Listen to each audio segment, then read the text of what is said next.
one leg back.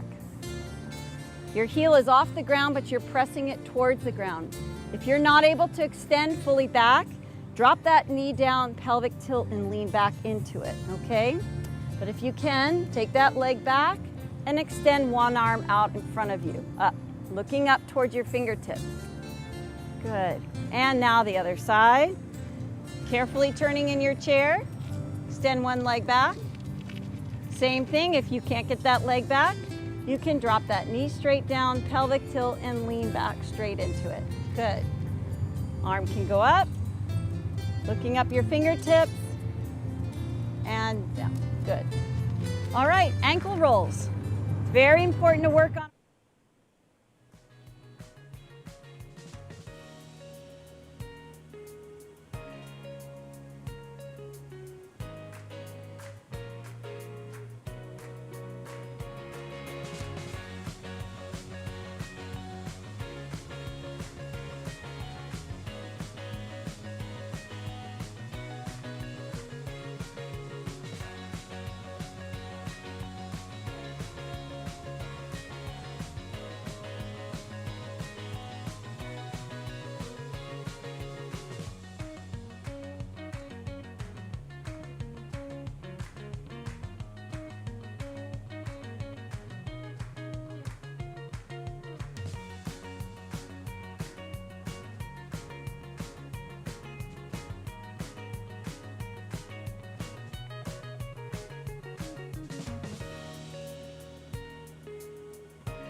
Good morning. I will now call the May 23rd San Diego County Board of Supervisors regular meeting and Fire Protection District meeting to order. I would like to take a moment to acknowledge the land that we call home. There are communities in San Diego region that face unjust conditions and circumstances related to the environment in which they live. The tribal nations of the San Diego region are an example of one community that has historically faced such injustices. We acknowledge the harmony that existed between the land, nature, and its original peoples who have since endured displacement, persecution, and systemic oppression. We pay our respects to the unceded territory and homelands of the 18 tribal nations in our region, the most in any county in the United States. From our cultural groups, the Kumeyaay, the Guiño, the Luiseño, the Cupeño, and the Cahuilla, we aspire to learn from the indigenous traditional knowledge and experience in undoing the injustices of the past. As a reminder, according to the board rules and procedures, audience members shall not whistle, clap, stomp feet, or anything that disrupts the proceedings. With that, clerk, can you please call the roll? Thank you, Chairwoman Vargas. Supervisor Anderson. Here. Supervisor Desmond. Here. Vice Chair Lawson-Remer. Chairwoman Vargas. Vargas here. We are now going to have Pastor Benjamin Plata deliver the invocation, and following the invocation, Mrs. Tanner, second grade class from the Monarch School, will deliver the Pledge of Allegiance. That's my favorite part. And then, so first, let's just start with the invocation and then we'll do the pledge. Welcome. Let's pray. Eternal God, we come to you today asking for your guidance, wisdom, and support as we begin this meeting. Help everyone involved to engage in meaningful discussion. Allow us to grow closer as a group and nurture the bonds of community. I ask your blessings, especially on the people who have been called to lead our community in which we live and work and play. Remind us that we are not only leaders, but also servants, and that it is our responsibility to serve the common good of all.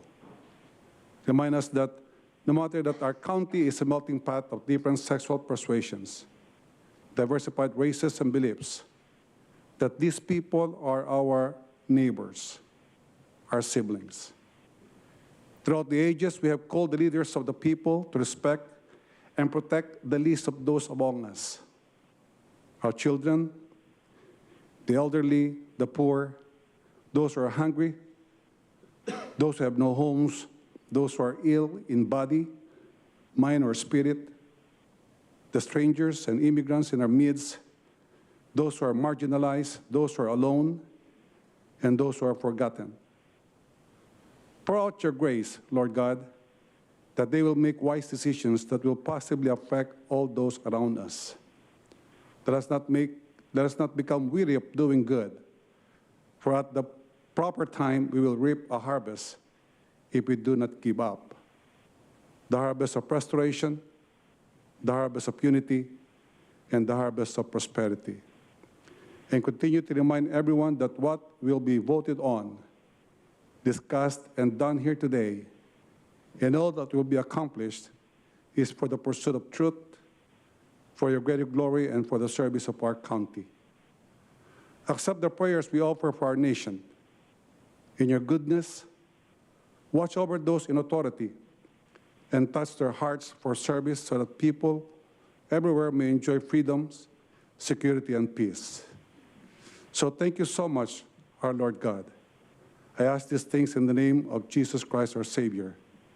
Amen.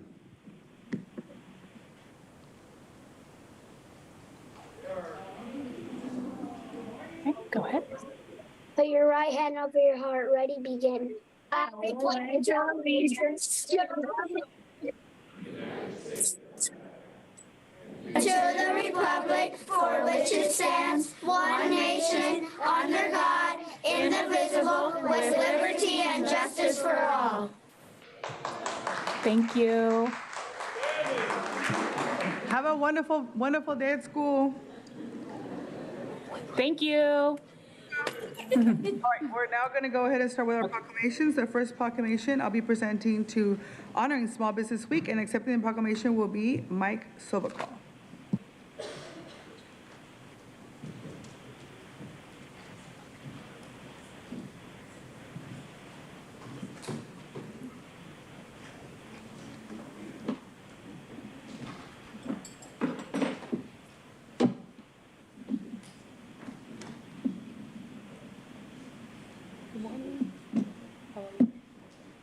Welcome. All right, so today we're going to honor National Small Business Week 2023. It's America's strongest economic growth is almost 40 years, and almost 40 years has been driven by the resilience of our small businesses and the families and individuals behind it.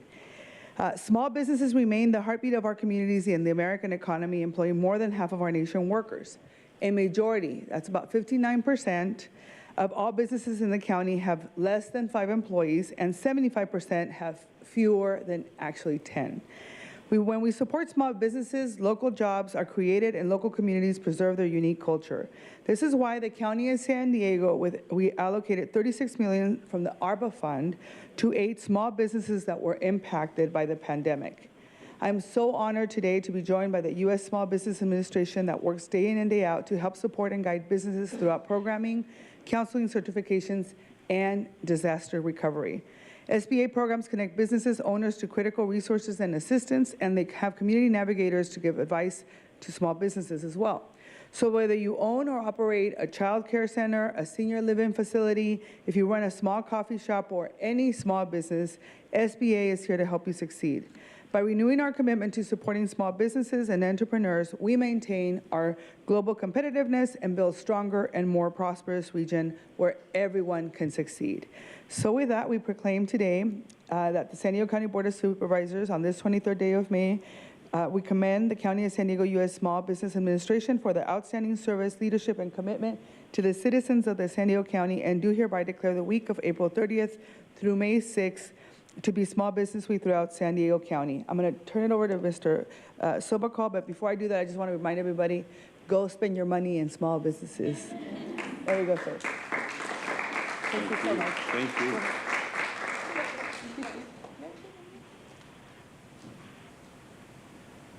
Hey, my name is Mike Sovacle, and I'm with your Small Business Administration. I want that to resonate with you. It is your Small Business Administration. We work for you, the small business owner or the prospective small business owner. I'm joined today by Sandra Cancino. Sandra is a member of the district office. She works with the veteran small business owners.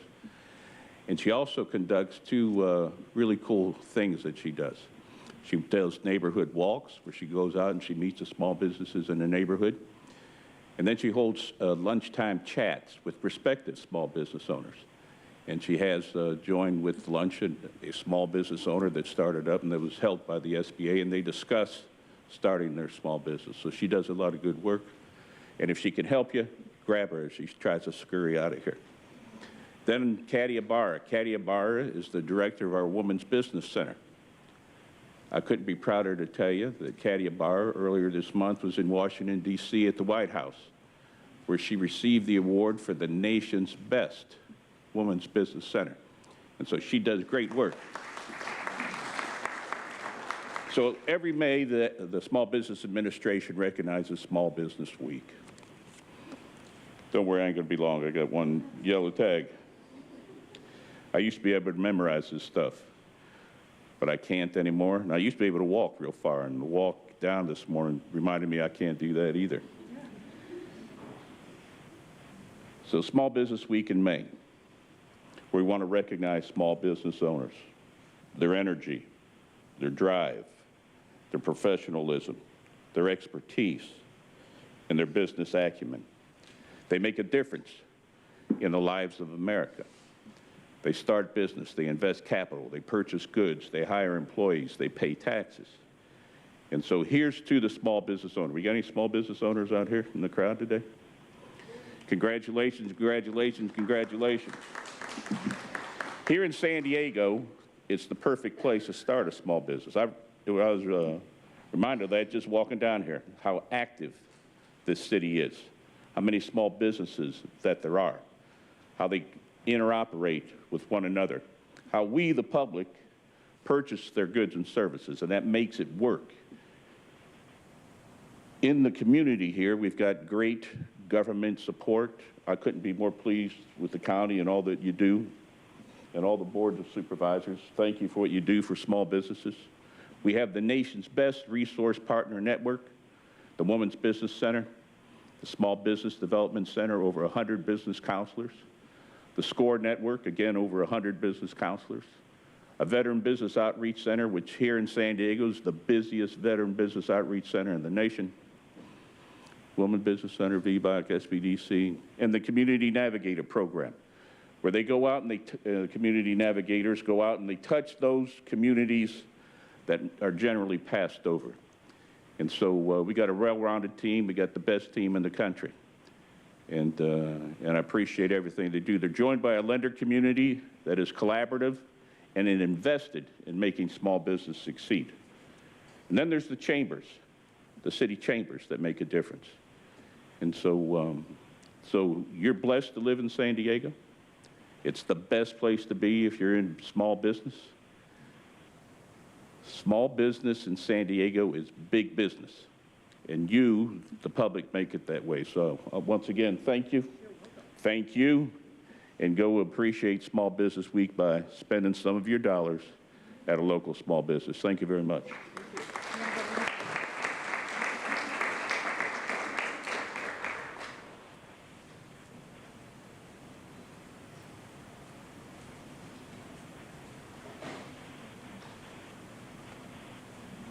This is my bad side there, you're saying? This side's much better.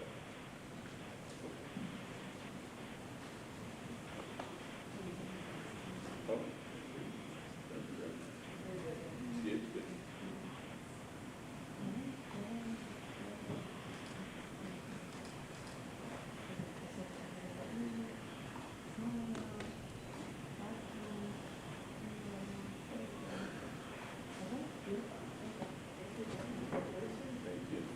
Appreciate everything you do. Tell me, send it to you. Hello.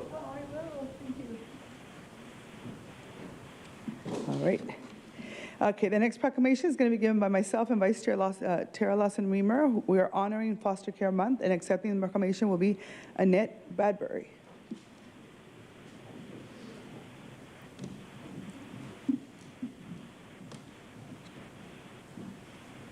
Hello, hello. Hi. Thank you. Hello. So today I'm really proud to join my colleague Vice Chair Tara Lawson-Remer to recognize the month of May as National Foster Care Month. We want to acknowledge every person navigating the child welfare system and thank all of them for loving and supporting volunteer court-appointed special advocates. In California alone, there are roughly 60,000 children in the foster care system. As an unfortunate reality is that children often experience abuse and neglect prior to entering the foster care system. Once they enter foster care, their whole world suddenly includes a challenging experience with our legal system that can include court hearings, attorneys, social workers, often new homes and schools. Without the proper care, love, and guidance, that whole experience can be very traumatizing. Locally, one of the shining examples of those providing the necessary love and care to young people experiencing foster care is Voices for Children. It is an amazing program, and you should all volunteer if you have a little bit of time. They help children get glasses and medical care, ensure their school records and transfers, and provide the love and care necessary for children to make this whole process a lot less scary and daunting for them. The court-appointed special advocates for CASAS at the Voices for Children work alongside social workers, caregivers, attorneys, and other professionals to make sure nothing falls through the cracks. CASAS can help a judge understand not only the child's need, but what they like to do, their interests, or why they may be struggling in school. This advocacy helps judges make the most informed decisions for each child's future. Over the last year, Voices for Children has provided this exceptional level of care for over 2,800 children who spend time within the foster care system in San Diego County, and we are so honored for the incredible work that they do every day. Before we proclaim it, I'm going to turn it over to the Vice Chair. Go ahead. Thank you. Good morning. Today, we are here to celebrate National Foster Care Month and to recognize a fantastic organization that works with young people navigating the child welfare system. Many children enter foster care after experiencing abuse and neglect. And once they enter the dependency system, their world suddenly includes court hearings and social workers, attorneys, and often new homes and schools. We want to keep children with families. And if they do enter foster care, I want to make sure every child who exits that system has an opportunity to succeed. But here's the problem. The children who enter our foster system need extra support, and they do not always get it. As a result, adolescents are more likely to require social services or even end up homeless. These kids need our help because if we don't help them, these problems become our entire community's problems. Last June, the Board of Supervisors voted to create a new Child and Family Wellbeing Department within the county's Health and Human Services Agency to help stop child abuse and neglect before it happens. But we recognize that even with these changes the county is making, we cannot do this alone. That is why we are here today to honor a fantastic organization that helps us further these goals. One of those we are excited to honor today is Voices for Children. Thank you for all that you do.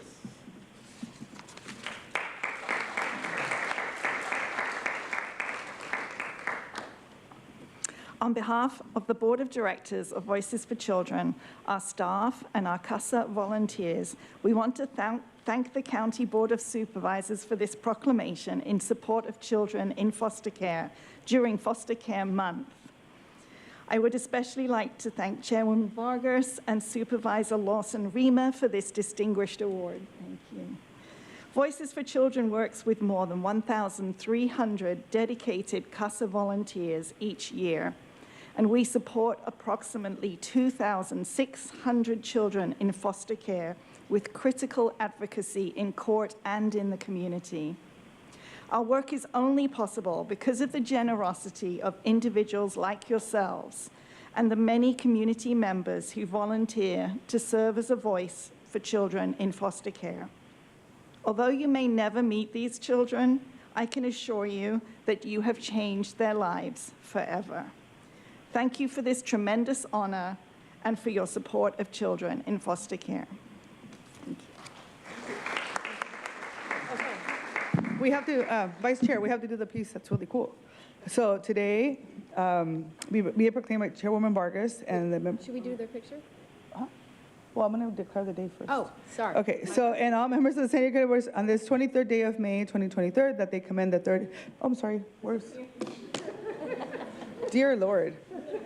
Buenos dias, everybody. On this 23rd day of May 23rd, that they commend Voices for Children for their outstanding service, leadership, and commitment to the citizens of San Diego County, and do hereby declare this month of May 2023 to be Foster Care Month throughout San Diego County. Thank you so much. Thank you.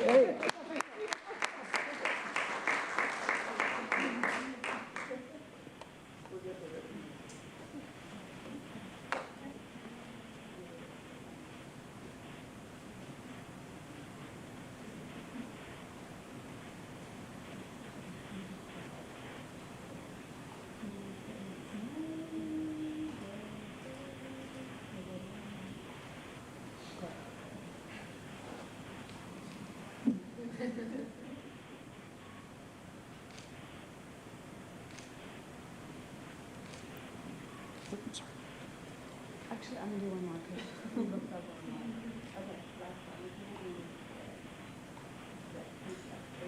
So much. Thank you for all that you do. Thank you. All right. So the next proclamation will be given by Vice Chair Lawson-Remer honoring the Taco Avenue Charitable Organization. Accepting the proclamation will be Susan Fleming. There you go. Hi.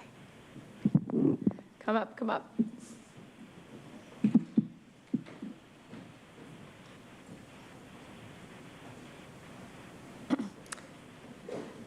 Today, it is my honor to celebrate the Third Avenue Charitable Organization, also known as TACO.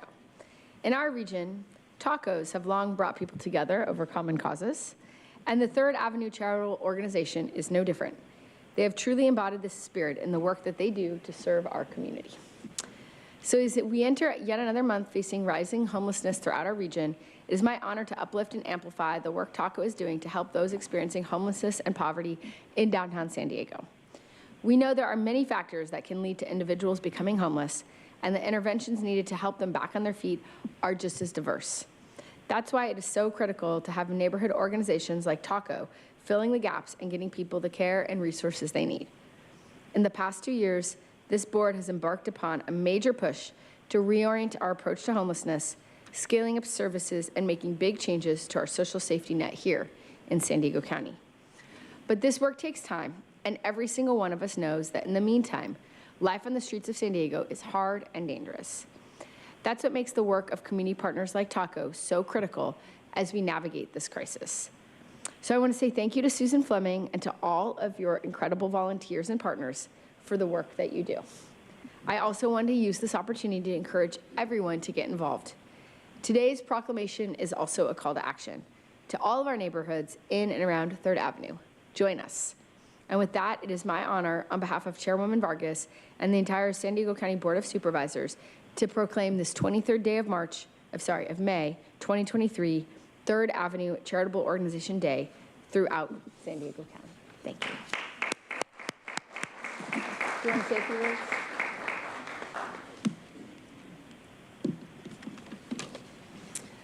Good morning to all the county supervisors, distinguished guests, ladies and gentlemen.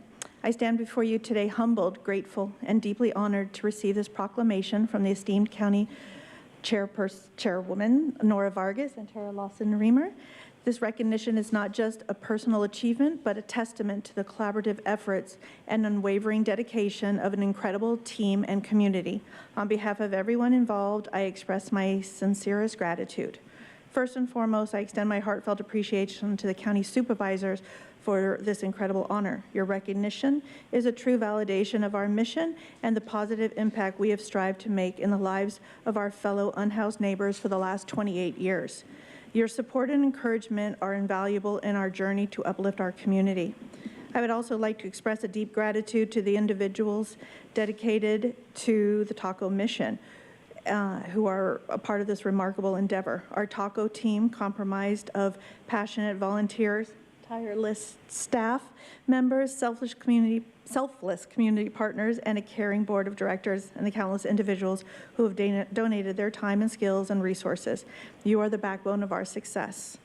Your unwavering commitment and belief in the cause have made all the difference, and I can't forget my deepest gratitude goes to the most important job I have, being the mother of my amazing son, Jason.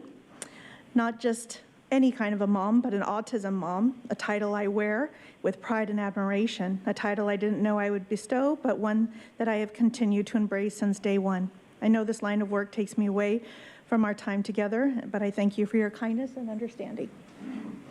Together, we have achieved milestones that would not have been possible without the collective effort of this remarkable community. From receiving the prestigious Jim Daw Humanitarian of the Year Award in March of this year from the Downtown San Diego Partnership, to fostering sustainable fresh rescue and supporting our vulnerable populations, to promoting inclusivity and cultural diversity, we have made strides in creating a brighter tomorrow for people experiencing homelessness and poverty. Thank you again for this award.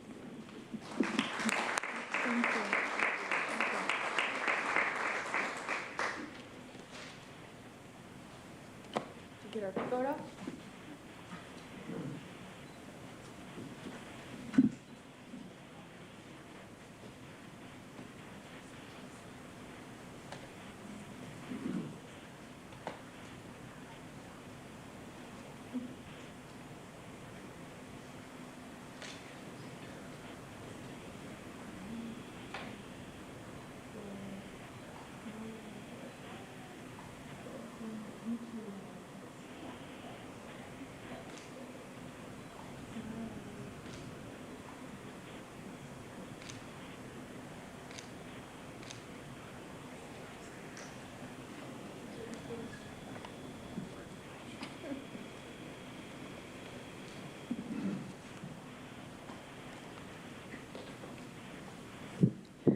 The next proclamation will be given by Supervisor Anderson honoring AAPI month. Accepting the proclamation will be Steve Hussain.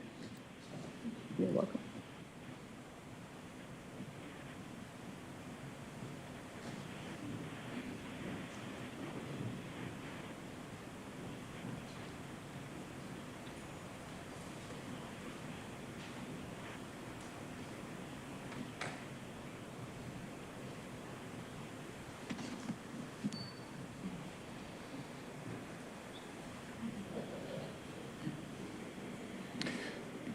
Y'all can come up here.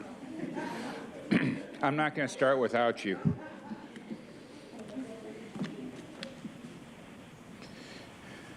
Hey, Mitz.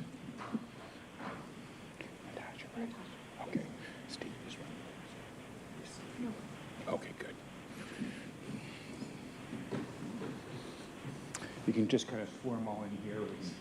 You don't have to be out there, because we're going to go back there for a photo afterwards, hopefully. Good morning, everyone. It's an honor to be standing here before you to present this proclamation, acknowledging the rich cultural heritage and the countless accomplishments of the Asian American Pacific Islanders. The origins of the AAPI Heritage Month can be traced back to the efforts of several individuals and organizations. In 1977, a congressional resolution was introduced calling for the establishment of a week to celebrate the contributions of the Asian and Pacific Islander Americans. This week was initially designated on the first 10 days of May to coincide with the two important milestones in Asian American history: the arrival of the first known Japanese Americans to the United States on May 7, 1843, and the completion of the Transcontinental Railroad, largely built by Chinese immigrant laborers, on May 10, 1869. San Diego County has a large Asian American and Pacific Islander American community that has been extensively contributing to the health and well-being of our communities. For these reasons, I'd like to present this proclamation. And joining me today is Natasha Wong from the Asian Pacific American Coalition, and A's Fell, and I hope I pronounced that correctly, from our own Asian Pacific Alliance of county employees, as well as representatives from the Asian Business Association of San Diego. So let me just say, on this resolution, it says, be it proclaimed by Chairwoman Nora Vargas and the Board of Supervisors, we hereby declare the month of May 23rd, 2023, Asian American Pacific Islanders Month throughout San Diego County. Congratulations. Natasha, if you'd like to speak, you're welcome to, and I'll hold this for you until you're ready. Good morning. Thank you so much. Again, my name is Natasha Wong, and I'm a board member of AAPI, and we are so humbled today to represent our Asian community to accept the proclamation from the County Board of Supervisors and San Diego. We really want to thank the County Board of Supervisors, Chairman Vargas, and County Board of Supervisor Joel Anderson for recognizing our community. I think it's so fitting when I think about the long history that the Asian Americans have had here in San Diego, and that we would recognize earlier today the small businesses, because the small businesses of the Asian American community are somewhat the backbone of San Diego. My family came here, like many other Chinese Americans, to look for a better life from China, and my grandparents had laundromats and restaurants, Susie Wong's Village, and Mei Hongyan, just a few blocks from this great building. And I think about how their experience, when they traveled here, leaving their home country, not knowing how to speak English, just the amount of courage and bravery it took for them to come here to start a new life. And eventually, for us, the newer generation, to come here, establish our roots, and start our family, and be so welcomed into this society. This proclamation means a lot to us because it means that we belong here. And our Asian American community is part of the human identity and part of the fabric of the community of San Diego. So thank you so much for this recognition and the proclamation. It means a lot to us. Thank you. Did A's want to speak, you know? Okay, good.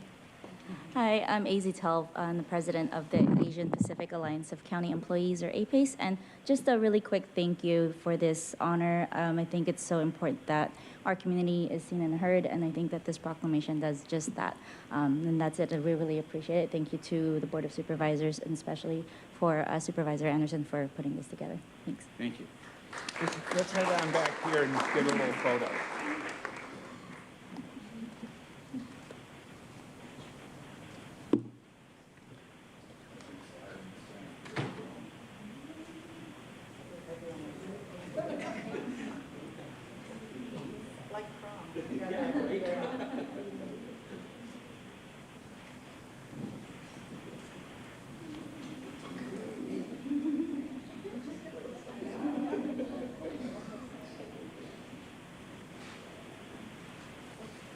What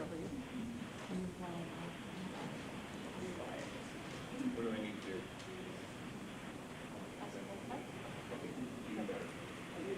Okay.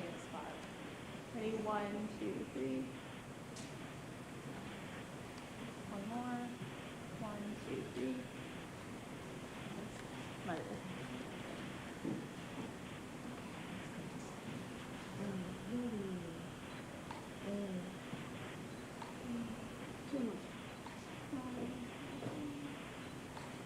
Thank you.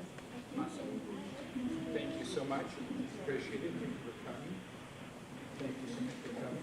Appreciate you being here. Thank you. Thank you. Appreciate you being here. Thank you. Hey, thank you. Thank you for your process.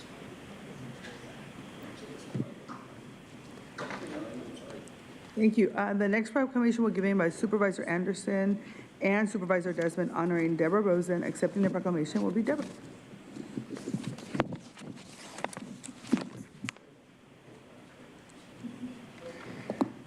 I have your notes. I wanted to try to say anything. Oh, yeah. Well, Deborah, come on up. Come on up. Who have you got with you? My team. Oh, your whole team. Great, great, great. Oh, congrats. You know what? Thanks for being here. Yeah. Right on down here next to me. Well, good morning. Well, we got more coming. Oh, no. Here we go. Well, good morning, everyone. It's my privilege to be here with Supervisor Anderson to introduce and honor an outstanding community business leader, Deborah Rosen. Deborah is set to retire in June from her role as the president and the CEO of the North San Diego Business Chamber after 14 years of service to San Diego County's local businesses. Deborah, she's been a pillar in the community. She's been promoting economic growth and continuously advocating for small and local businesses, not just in North County, but throughout San Diego County. And Deborah's term, when her term as president and CEO began, the business chamber in North County had significant debt and was actually on the verge of bankruptcy. However, Deborah was able to turn that around, and she rebuilt them into one of the most prestigious chambers in the region. It's the only accredited 5-star chamber in San Diego County. So I'd like to congratulate you, Deborah, and I'm going to invite Supervisor Anderson up here. It takes 2 of us to give you this distinguished proclamation. Thank you. Okay. We take turns being Vanna White, holding the proc. Thank you, Supervisor Desmond. You know, Deborah, you are a dynamic, visionary leader who's done so much in an incredible job at the Chamber these past 14 years. You know, you diversified your board of directors. You grew your membership to over 800 businesses, representing over almost 200,000 employees throughout our region. That's pretty incredible. But what I'm most amazed about is that you spearheaded some signature chamber events. These were events that the chamber didn't have before, but it's been a long morning, I'm sorry. Emerging Leaders. This is a program for professionals under the age of 40, helping them network and grow and develop. You also started the San Diego Women's Week, which inspires, empowers, and connects women with leadership events. And Operation Connect, this is a free program for our military, where you connect those who served our country with business leaders. These are amazing programs that lift people and businesses in our community, and I really appreciate all your hard work in doing that. Your energy and your leadership will be missed, but I'm confident with the base of support and all the groundwork you put together that the chamber is going to go on to even bigger and better things only because of the laser focus that you gave it, building this wonderful, you know, organizations are only strong as the people that work for you, and you've worked really hard to mentor good people into great positions. So I'm very confident the chamber will go on. So with that, I'm going to read the proclamation that my good colleague is holding for you. So if you want to go over and while I read this, and let me tell you something. She is such an innovative leader. Most people, we would declare this day their day, right? And then they've lost a few hours and before we even started. Oh no, Deborah asked that we recognize her on the 30th day of June, so she has a full day. But on behalf of Chairwoman Nora Vargas and all the members of the San Diego County Board of Supervisors, this coming June 30th, 2023, will be Deborah Rosen Day. Congratulations. Thank you for all your hard work. All right. Thank you.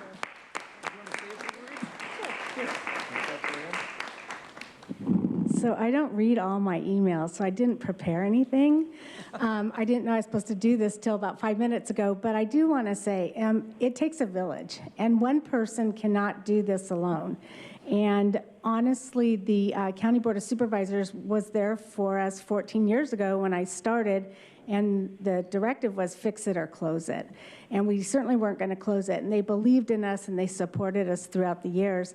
So a special thank you to Supervisor Jim Desmond and Joel Anderson, and also Tara Lawson-Remer was there for us. So thank you to all of them. And then most important is my husband, who has been behind me. He's so shy, he didn't want to come up here. But he's been there pushing me and supporting me. And unless you have a good support system at home, this job couldn't be done. And then the final, and one of the more important, is my team. And as colleagues, they fire me up every day and they motivate me and they get us going. And the one thing we always say is what sets us apart from everybody else, what's relevant to our membership. And if it's not relevant to 75% or more of our membership, we don't do it.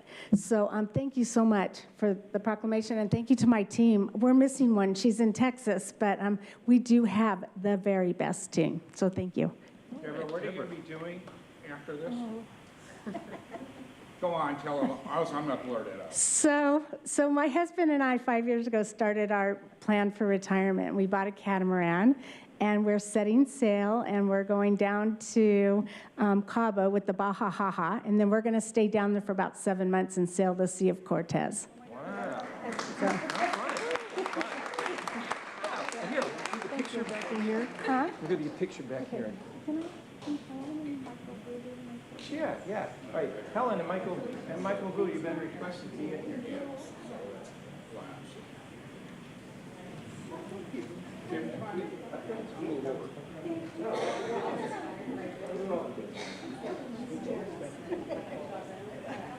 Come on, Michael. Wow, this is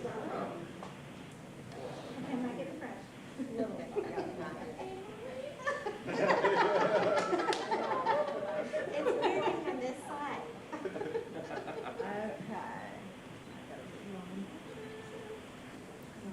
Okay. Good. Smile here. Nice. Good. Two more. Good. One more. Thank you. Yeah. Sorry. It's a little wide. Okay. 1, 2, 3. Thank you.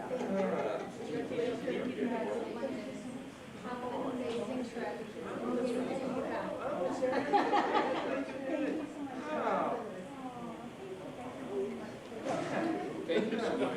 Good to see you too.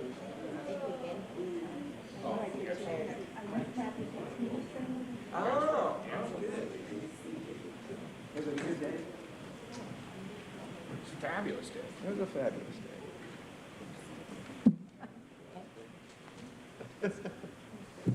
Okay, the next final proclamation will be given by Supervisor Desmond honoring San Marcos Prevention Coalition, and accepting the proclamation will be Casey Strong.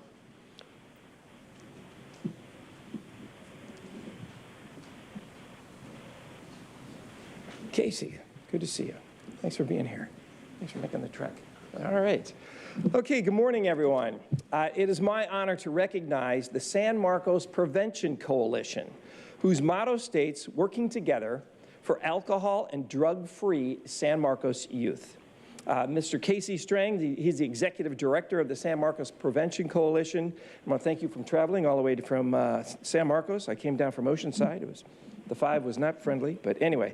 The San Marcos Prevention Coalition was established to strengthen the collaboration among public and private nonprofit agencies and communities and governments by supporting their efforts and working together to prevent and reduce substance abuse among our youth.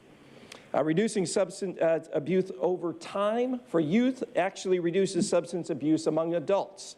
by addressing these factors in the community and the increase of risk of substance abuse. The San Marcos Prevention Coalition has focused on the growing fentanyl poisoning crisis that has placed Spanish, and they've placed Spanish and English fentanyl awareness posters in over 175 San Marcos businesses. Also, the coalition coordinated a community fentanyl naloxone distribution training and presentations to educate all the community about the harms of fentanyl and to prevent further fentanyl poisonings and deaths. My office, actually today, we have an agenda on the board letter today, actually protecting children from cannabis poisoning. And this is all because someone from the San Marcos Prevention Coalition called the board and called in and told us about Assembly Bill 1207. And that aims at preventing cannabis product packaging from appealing to children. Some of the packages is leading children to accidentally ingesting cannabis and ending it up in emergency rooms. One of my staff members just bought these the other day in Vista. These are little bites. And they're actually, you open them up, and in my day, we called them buds. But these little bites look like candy packaging. Also got these little space gems, which just look like a little See's candy little package here. And these are handcrafted gummies made with premium ice water hash, whatever that is, but marketing towards kids. And so we're going to try to prevent that marketing. When I think the bill was passed to allow marijuana use in the state of California, there was not to be any packaging or selling to children. And so we got to make sure we hold those people accountable. But anyway, the San Marcos Prevention Coalition have worked with the school district and the Chamber of Commerce to send out over 16,000 emails to businesses and families, mail postcards to 1,100 families, place bilingual ads on 180 printed newspapers and flyers, getting the word out. So the County of San Diego is committed to recognizing and honoring all of these organizations that are dedicated to the best ideals of public service. And the San Marcos Prevention Coalition is one such worthy organization. So therefore, be it proclaimed by myself and all the members of the San Diego County Board of Supervisors on this 23rd day of May, 2023, that we commend the San Marcos Prevention Coalition for their leadership in educating and informing the community to work together for alcohol and a drug-free San Marcos youth, and to declare this to be San Marcos Prevention Coalition Day throughout San Diego County. Casey Strang, congratulations. Good to see you. You want to say a few words? Sure. Okay. Good morning, Chairwoman Vargas and Board of Supervisors. It's an honor to receive this proclamation to the San Marcos Prevention Coalition, and we appreciate the recognition from our Supervisor Jim Desmond. Supervisor Desmond and his office has always been a great supporter of the coalition's mission and goal to reduce and prevent youth substance abuse in the city of San Marcos. Now more than ever, preventing our young people from using drugs and alcohol, potentially going down a pathway to addiction, warrants our collective efforts. The youth mental health crisis is real, and too many of our youth are turning to drugs and alcohol to self-medicate, which is also adding fuel to our current national overdose crisis. The coalition members in our coalition come from all walks of life. They represent all the different sectors that make up a thriving community: schools, civic organizations, businesses, churches, law enforcement, government agencies, and of course, parents and youth, all working together to prevent youth use. I'm so proud of our coalition members' efforts and desires that every youth in San Marcos might have an opportunity to grow up living in a drug-free school, a drug-free neighborhood, and a drug-free home. To be drug-free, our coalition promotes and strengthens the protective factors in our city and addresses those risk factors that contribute to youth drug use. And I'm glad that the supervisor brought in a really good example of those risk factors in our community. And those packages of gummy bears that have high potency THC in them, those are found on campus, in our campuses, in our middle schools and high schools. Our coalition is a voice for our families that want their children to be healthy, hardworking, successful, happy, and drug-free. On behalf of all of our coalition members, we want to thank you for this proclamation, and we wish you all the very best in your important work in leading this county. So thank you very much. All right, Casey, thank you. Congratulations. Come on up here. We'll get a photo.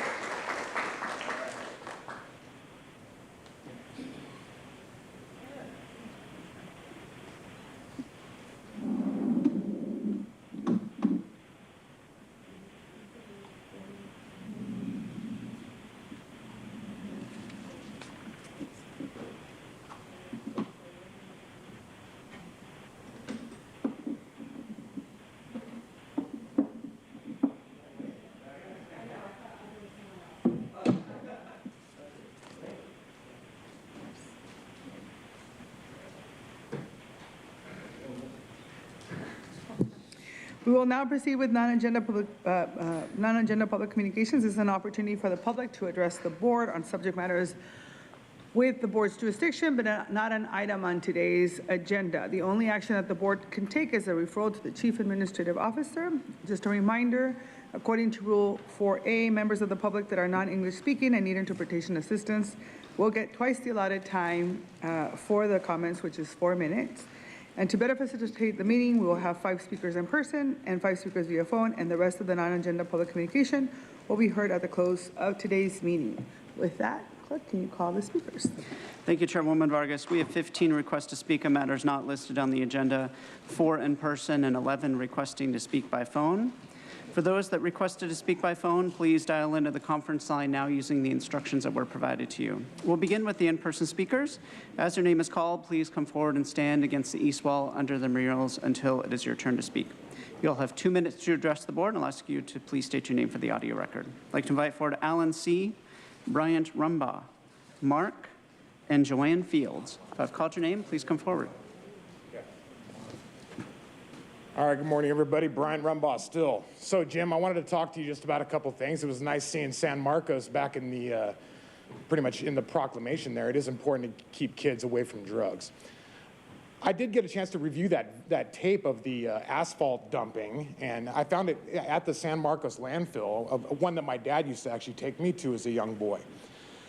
And I definitely can say that I find it interesting how the construction estimator estimated the cost of that asphalt removal to be $200,000. This is going off of that woman's Summer Lights presentation. And in reality, the members of the community of San Elijo Hills and San Marcos were able to procure a bid that for around 10 grand. And so that discrepancy, I really want it to sink in, because we definitely need to wasteful spending in this current system. We really got to reel it in a lot of ways. As I've been sitting here the last 7 or 8 months, you know, I hear innovative thinking. I heard it twice during those proclamations, out of the box thinking. I was told, even though I haven't reviewed, about how Supervisor Reamer proposed spending $750,000 to essentially bring out the vote for our Fletchergate fiasco, the new election. We all have to ask ourselves, is that innovative thinking, or is that just throwing more money at these nonprofit organizations that are certainly going to be biased? We do have a lot of people that are stuck in this blue and red paradigm. And we are going to be getting innovative here, okay? And I will be continuing to foster you and guide you along on this process. I'm just like you. I have a soul to redeem, Jim. Okay? Have a good day. Next speaker, please. Mark, they don't give us time here, so see these YouTube video titles. I am not right or left, and Republicans, Democrats will agree to stop this. Rose Corey was a district branch chief for the Department of Transportation. Her specialty is eminent domain valuation. She was a litigation support person and an expert witness in land use and property valuation. This YouTube video at the Concord, New Hampshire legislature will tell you the scam these supervisors and city council are doing to you now. She's a Democrat, and no one Democrat or Republican would want this. Start video at 3 minutes, 40 seconds. Zeitgeist Addendum can easily teach you and your 5th grader in 17 minutes about the Federal Reserve, causing inflation, which is destroying our country now because you are not paying attention. Most Americans must know this to stop inflation and save our country. Start at 6 minutes, 40 seconds. The government has invested your family's tax dollars and now own almost everything around you, including controlling interest in Fortune 500 companies, and they are not going to share it with you or even tell you it exists. These shares were paid for with your taxes, so we the people own this. If these shares were divided between all American citizens equally, we would all receive dividend checks and there would be no homeless. They intend to keep it for themselves as their government officials, CEOs, and consultants get paid exorbitant salaries while never solving the problems they create. This scam is called Hegelian dialectic. See video title to understand. Both Trump and Biden have sold this out. By giving powers of Congress to an unelected foreign counsel. Trump signed it, Biden did not rescind it, and neither side, and neither president or the media or the media told you a thing about it. See this video from 3 minutes to 6 minutes to understand and share these with everyone. These are the most important topics, and everything else that's happening in our government that's corrupt is branching off this. You need to see it. These people are criminals. Next speaker, please.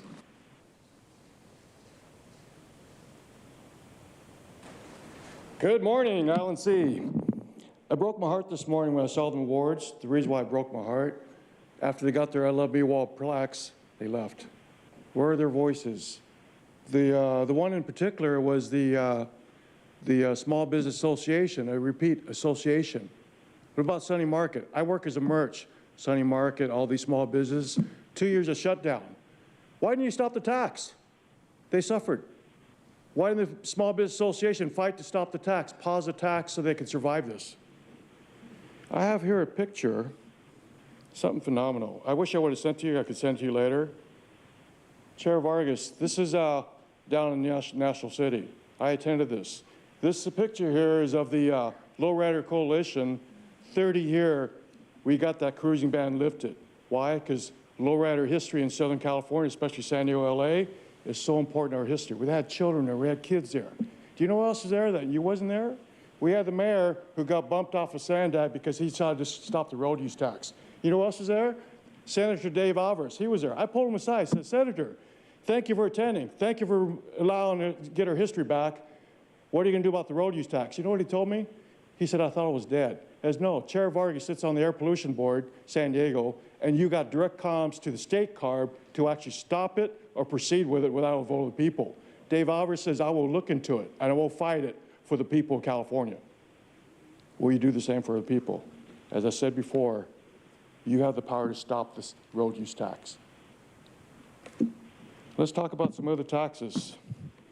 We got sewage tax, library tax, MTS tax, soda tax, AB 138. All these taxes is ruining our way of life. What will you do for the people, especially all the people we put out of business during COVID? I yield back. Next speaker, please. Good morning. My name is Joanne Fields, and I am a proud member of the San Diego County Filipino Employees Association. And I want to thank Chairwoman Vargas and Supervisor Anderson for recognizing the 400,000 Asian Pacific Islanders that reside in the county of San Diego, according to the U.S. Census Bureau. But I'm excited that the county not only embraces our Asian Pacific Islander community with the proclamation, but you really work towards diversity, equity, and inclusion. My role here at the county is with public health services to reach out to our ethnic small businesses, to connect them to the programs and services they may not know about because they're not part of a larger group. We know that small businesses are the backbone of the employment center, that they have the most employ our community. So again, I want to thank you for the recognition, but more so that the direction that you're taking the county doesn't matter about what party. You are serving our community, and I pray that we find solution for the open seat. Thank you. Thank you. We'll now hear from those that requested to speak by phone.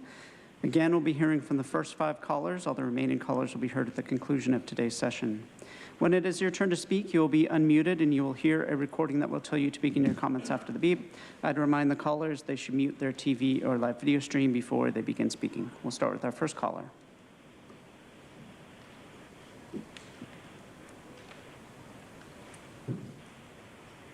Good morning, Board of Supervisors and Chair Vargas. My name is Diane Grace. I'm a mother and grandmother. Thank you for your thoughtful budget recommendations that reflected your interest in supporting young adults in their journey to meaningful employment. As a parent and youth group leader, I am concerned about a recent National Bureau of Labor expression of uneasiness about 18 to 25-year-olds who have failed to re-enter the workforce since COVID. Labor experts have explored the complex reasons for this situation. One is that As an age group, 18 to 25-year-olds are undereducated as compared to young women. So the budget needs to reflect support for educational supports like mentorships and tutoring programs. Labor and health authorities cited 3 more factors. 1, the increase in drug addiction, especially opioids. 2, the increase of marijuana use, especially the daily use of marijuana, where the negative impacts of the amygdala plays a large role in the brain's motivational receptors. 3, 18 to 25-year-olds have the highest rate of serious mental illness and substance use disorders. So you can imagine, as a mother, I am deeply concerned about any recommendation that would increase the number of marijuana businesses in the county. Instead, let's concentrate our county's resources to support education, tutoring, and internship programs for teen and young adults as part of its budget. Thank you. Thank you. We'll now hear from the next caller.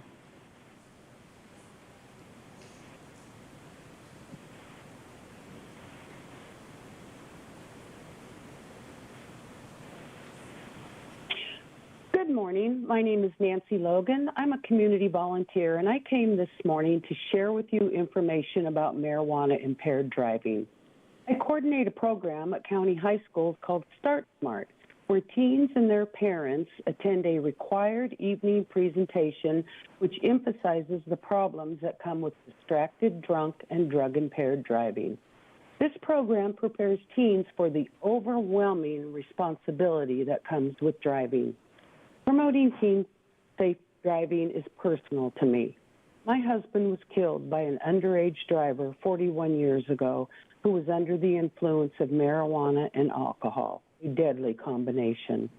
Still, all these years later, I know that one bad decision causes a lifetime of consequences. Driving under the influence of marijuana has increased over the years, so our Start Smart programs emphasize the importance of not driving while impaired, whether marijuana, alcohol, or drugs. The National Safety Council issued a recent policy statement saying that it is unsafe to be under the influence of cannabis due to the increased risk of injury or death to the drivers and others. Research is clear that cannabis impacts psychomotor skills and cognitive ability. I feel that it is extraordinarily important that our young drivers know that this Board of Supervisors recognizes the danger and supports them in their choice to be drug-free. Thank you. Thank you. We'll now hear from the next caller.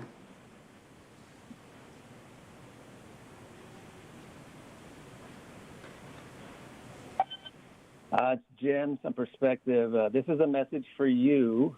No, not the Board of Supervisors. It may be too late for these folks who most likely have traveled too far down an errant path. This is a message for those truly in power. You who may have forgotten. You who may have never been properly educated on the founding of this nation, the Bill of Rights, the establishment of we the people, and the tyrants who long ago inspired a completely different way of governing. This was the great experiment, the United States of America, superseding everything were God-given birthrights and divine providence that lifted the people over and above any form of government. The ruling elites hate the idea of the people being free. And the arrogant and authoritarian puppets you see at the front of the room may not even know the agenda they are helping to push through. Discernment will be the key for all of us. The truth won't come from the media, the leadership, or those PR narrative writers who claim that death and taxes are our only certainty. Forget that noise. That is their noise. The narrative from a century of lies is starting to crack.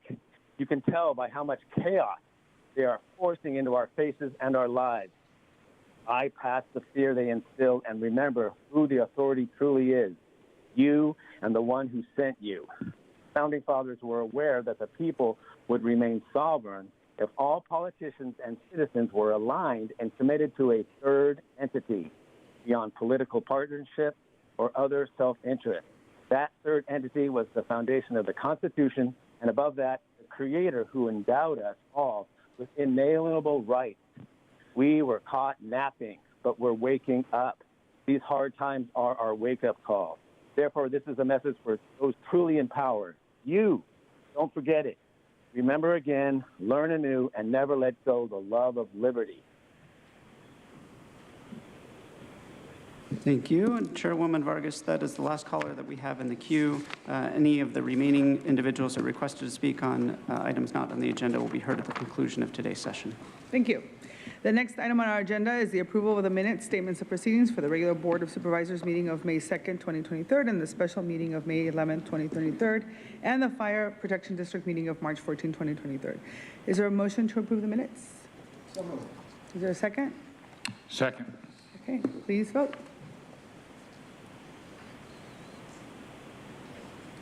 Chairwoman Vargas, that motion passes unanimously with all supervisors being present and voting aye. Fantastic. All right, we're now going to proceed with the formation of our consent calendar. Members of the public will be able to comment on the consent calendar after the supervisors pull the items they would like for discussion.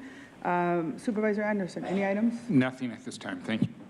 Supervisor Desmond? No items to pull, no comments, and I'll make a motion to approve the consent calendar. Okay, Vice Chair Lawson-Weber? No comments. Okay, thank you. We have a motion and a second, and then what I'm going to do is I am going to pull item, no, we're not going to pull any items. What's in item 6? Item 6, right? So we are going to pull item number 6, and we'll hear it in order, okay? And other than that, we're going to go ahead and turn over to public comments. Thank you, Chairwoman Vargas. Before we hear from the public, I would like to note for the record that for item 11, a minor correction to the Chief Administrative Officer's first and second recommendation is necessary to change the date for the second reading of the ordinance, amending the compensation ordinance, and for the consideration and approval of the ratified memoranda of agreement between the County of San Diego and the Deputy Sheriff's Association of San Diego County from June 13th, 2023 to June 27th, 2023. Accordingly, the first recommendation for today is that the Board of Supervisors approve the introduction of the ordinance amending the compensation ordinance and establishing compensation for deputy sheriffs and sheriff's management employee bargaining units. And if the Deputy Sheriff's Association has ratified the memoranda of agreement, then on June 27th, 2023, the board will consider and adopt the ordinance. The second recommendation is to set June 27th, 2023 as the date for consideration and approval of the memorandum of agreement between the county and the Deputy Sheriff's Association of San Diego County. With that correction, this item may remain on consent. We have 7 requests to speak on items in the consent calendar, 3 in person and 4 requesting to speak by phone. Any members of the public that requested to speak on the consent calendar, please dial into the conference line now using the instructions that were provided to you. As a reminder, item 6 has been pulled from the consent calendar. Any members of the public that requested to speak on item 6, please hold your comments until the board discusses those items. That item. We'll begin with the in-person speaker. As your name is called, please come forward and stand against the east wall under the murals until it is your turn to speak. I'd like to invite forward Rob Hutzel, Alan C., and Mark. I'll ask you to please state your name for the audio record and please identify which agenda item you are speaking on. Good morning. Rob Hutzel, President and CEO of the San Diego River Park Foundation. I'm here on number 9. Very quick remarks. I just simply wanted to thank Supervisor Anderson for your incredible support and all of you for your support. The San Diego River is our cultural and natural treasure of our region. It runs through 4 of your districts. It is important to us, and yet since the start of COVID, we have seen a 300% increase in trash and solid waste along the San Diego River. And with these funds, we'll be able to organize the community to try to do something about that. And I just wanted to come down and say thank you very much on behalf of our, 60,000 supporters. Thank you very much. Thank you. Next speaker, please. Mark, relating to number 8, community enhancement, Section 14, Climate Action Plan Education, is indoctrination of the children. It's $25,000 for that. People need to see these videos to understand what a scam it is. The government, the corporations of the world that want to have a corporatocracy and destroy our rights and just rule worldwide, need a global catastrophe that can supersede governments. That's why the WHO, right now, World Health Organization, is extending their powers, and Biden is backing them, which is total treason, to give them just unbelievable, unlimited control during an emergency. The Constitution says nothing about your rights being limited during an emergency, ever, for any reason. So CO2 in our atmosphere is 0.04%. At below 0.02%, plant life starts dying. It's only raised 1/400%. Our sun has a pole shift every 11 years during a solar maximum. An extended solar maximum in the 1700s caused a mini ice age we are just now recovering from, which explains the very good 1.5% Fahrenheit warming. All scientists agree we're descending into a major ice age, so some warming is a very good thing. CO2 did not cause this warming, as John Coleman, this video here, this YouTube title, John Coleman and William Happy are explained in these YouTube videos. John Coleman received Broadcast Meteorologist of the Year Award from the American Meteorological Society in 1983 and founded the Weather Channel. He shows how our government is scamming us with climate change, which is an old Hegelian dialectic tactic. William Happer is an American physicist who specialized in the study of atomic physics, optics, and spectroscopy. Professor of Physics Emeritus. I have no time. You guys have to see these videos. These people are geniuses, and they know what a scam it is. And the videos will show you. Thank you. Next speaker, please. Well, the next speaker is approaching the podium. Again, any members of the public that requested to speak on the remaining consent items by phone, please dial into the conference line. Thank you. Hello, LNC. I'm looking over, thank you, Mr. Potter. This is phenomenal, putting out printed out agenda items, make it so much easier to follow. A quick suggestion I mentioned to her too, put like 5 or 6 in Spanish for the people who don't speak English, but phenomenal doing this. Okay, let me pop through these. Thank you for allowing 2 minutes on these. First item, fire mitigation. Joe, Jim, where are you? Why should the rural people pay more for fire protection, and yet all the transit funds are not helping the freeways out in the rural? So why don't you guys speak up against that? Because that is wrong. I don't live in rural, but I see it wrong that any neighborhood have to pay more for fire protection. And as I said before, bury the power lines. You've got access to CARB. Instead of using CARB funds and some stupid charge stations, use that to bury the power lines, the biggest carbon footprint here in California. Let me jump up to 3. I spoke with the Animal Services for item 3, and in case you didn't know, and they said they're going to stop it. I don't know if they will. But part of the funds for the Animal Services goes to Humane Society, the partnership. Did you know the Humane Society backed Prop 12? Are you familiar with Prop 12? Prop 12 made all chickens cage-free. So the 30 farms that shut down, they had to kill all their chickens, and that's why your eggs cost so damn much. That is your Humane Society for you. So no, I do not want a dime going to Animal Services if they're giving it to that operative that's killing our economy. Not a dime to Humane Society. Let me jump up to item 15. All I got to say to this one, Terry Lossarimer, I could not believe you would actually say give money to Democrat operatives. Basically, that's what you're saying when you're saying give it to nonprofits, because there's no way you can fairly give out voting operatives where everybody here gets informed. So you're going to inform that person, that person? What about the other 4 people? If you don't fairly inform every individual, not a dime to any operative for the special election. I yield back. Thank you. We'll now hear from the individuals that requested to speak by phone. When it is your turn to speak, you'll be unmuted and you'll hear a recording that will tell you to begin your comments after the beep. Undermine the callers. They should mute their TV or live video stream before they begin speaking. We'll start with our first caller.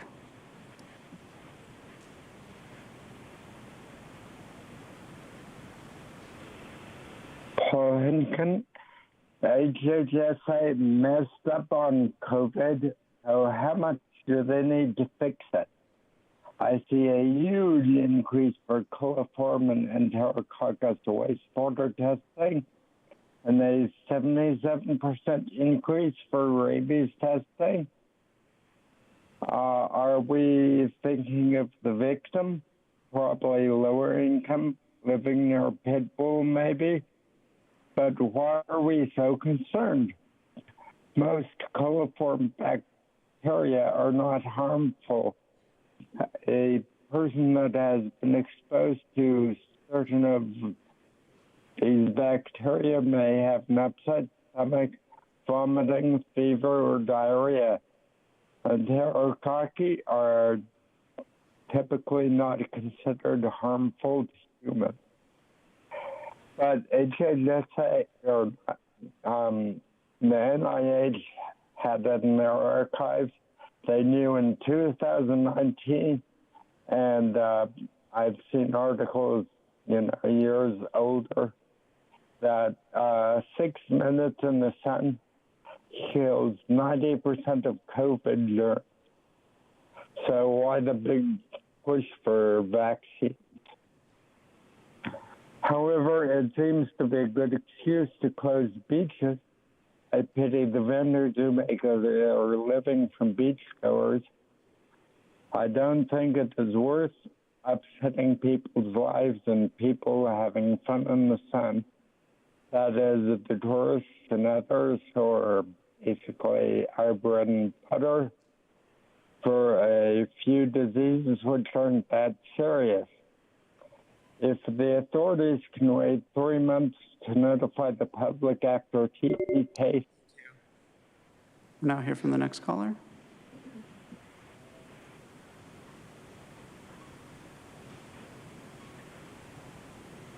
This is truth. Items 1, 2, 3, 4, and 14 are over 160 fees for builders, EMTs, paramedics, nurses, legal documents, animal services, and HHSA. Item 5 is over $1.6 million in state debt dollars using the excuse of HIV. Item 7 is Jim spending almost $45,000 on the United Nations aligned YMCA. They just received $70,000 from Joel on April 4th. Item 8 is Nora spending over $332,000, including $25,000 for the Climate Change Cult Action Campaign, $60,000 for the Metropolitan Area Advisory Committee, which consists of extremist organizations such as ACE, TANA, and Planned Parenthood. They already received $25,000 on January 2nd, and $30,000 to the South County Economic Development Council when Nora is on their dignitary council. Conflict of interest times 2 because she already gave them $20,000 on April 4th. Item 9 is Joel spending over $350,000, including $25,000 to Not Me CA, whose member Tasha Williamson's words preceded that 2020 violence in La Mesa. She even had the nerve in 2021 to write on her Facebook post, "This is what the will of the people looks like. It may not be perfect, but so much was accomplished. Black Lives Matter," end quote. Nice terrorism plug and funding of arms to terrorists, Joel. Item 10 is over $10 million more for DA minions. Item 11, the Deputy Sheriff's Association is getting $94.5 million, while some of them are overpaid goons in these chambers. Item 15, I'm ready to see the election guru expert technicians chicken dance jig for votes in the void booth.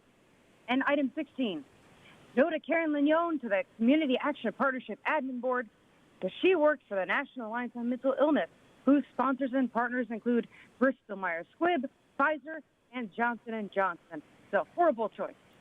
Overall, no consent. Chairwoman Vargas, that concludes public comment on the items in the consent calendar. We have a motion and a second. Please vote.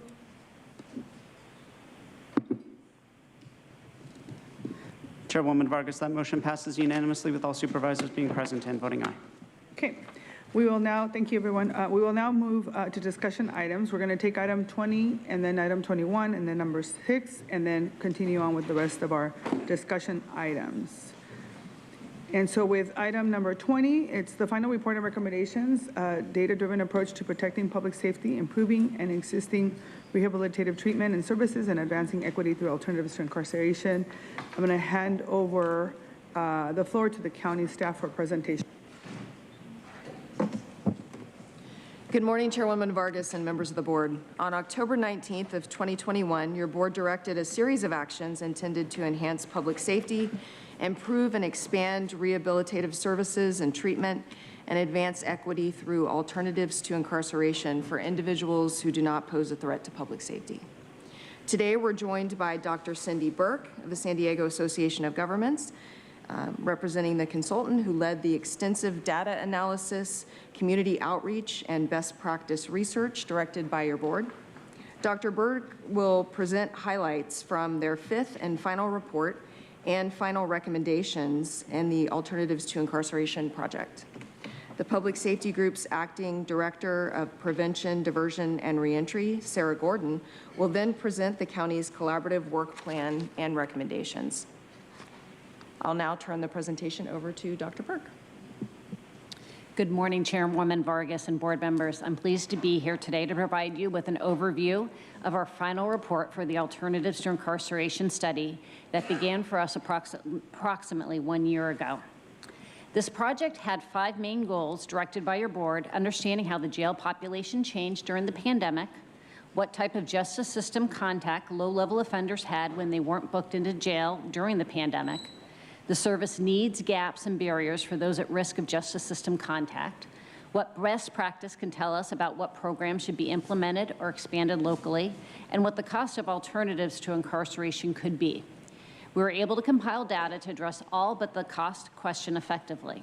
Finally, underlying all of these efforts was community engagement and feedback. The perspective of the community, including those with lived experience, was gathered in 6 primary ways, including a community survey that was completed by almost 2,000 individuals with an interest in this issue, 7 community forums and listening sessions, the formation of an 11-member advisory group made up of community members that met over a dozen times with us in public meetings, a working group of county and city staff that also met with the advisory group publicly, the ability for individuals to provide online feedback directly on our project website or through an ATI email, and the distribution of regular project updates to those who express interest in the project. During this process, we heard a wide range of perspectives, ranging from people who want to decriminalize certain crimes to people who feel there is not adequate enforcement of laws. Our work and final product represents the areas where we found consensus. We first shared information about our analysis of the jail population during the pandemic last May. Between March of 2020 and December of 2021, the number of jail bookings dropped considerably. Our interviews with stakeholders showed that the primary drivers of these reductions included less opportunity for crime during the pandemic, early releases, changes in bail policies and what charges were booked, changes to probation supervision, and court closures. We also showed how 20 charges represented the vast majority of jail bookings both pre-COVID and during COVID, with many of them related to low-level alcohol and drug charges. Turning to our second research question, preliminary results regarding continued contact with the justice system were first shared with you in our draft comprehensive report in December, and the full results in our final report. As part of this analysis, we compiled data from the region's Automated Regional Justice Information System, or ARJIS, for individuals who had law enforcement contact between April 1st of 2020 and March 31st of 2021 for 1 of 9 low-level charges that were selected with input from the working group, as shown on this slide. We then matched these data with the county's Jail Information Management System, or JIMS, to identify individuals who were not booked, which resulted in a sample of almost 12,000 individuals with over 19,000 contacts during this 1-year period. As part of our analysis, we looked 1 year prior to an individual's first law enforcement contact for this low-level crime, as well as 1 year after it. We found that the majority of these individuals had law enforcement contact defined as an arrest or citation in the 1 year prior, 77%, as well as after, 55%. In addition, of those who had contact, most had more than 1 contact. Additionally, we wanted to better understand why these individuals had contact with law enforcement in the follow-up period. And as the slide shows, it was often for lower-level offenses, including more than 1/4 of the most common, representing those same charges we selected on, including possession of drugs or drug paraphernalia, being under the influence, and illegal lodging. Other common charges could reflect an individual's financial or housing situation and ability to navigate the justice system, including fare violations, mental health calls, and failures to appear.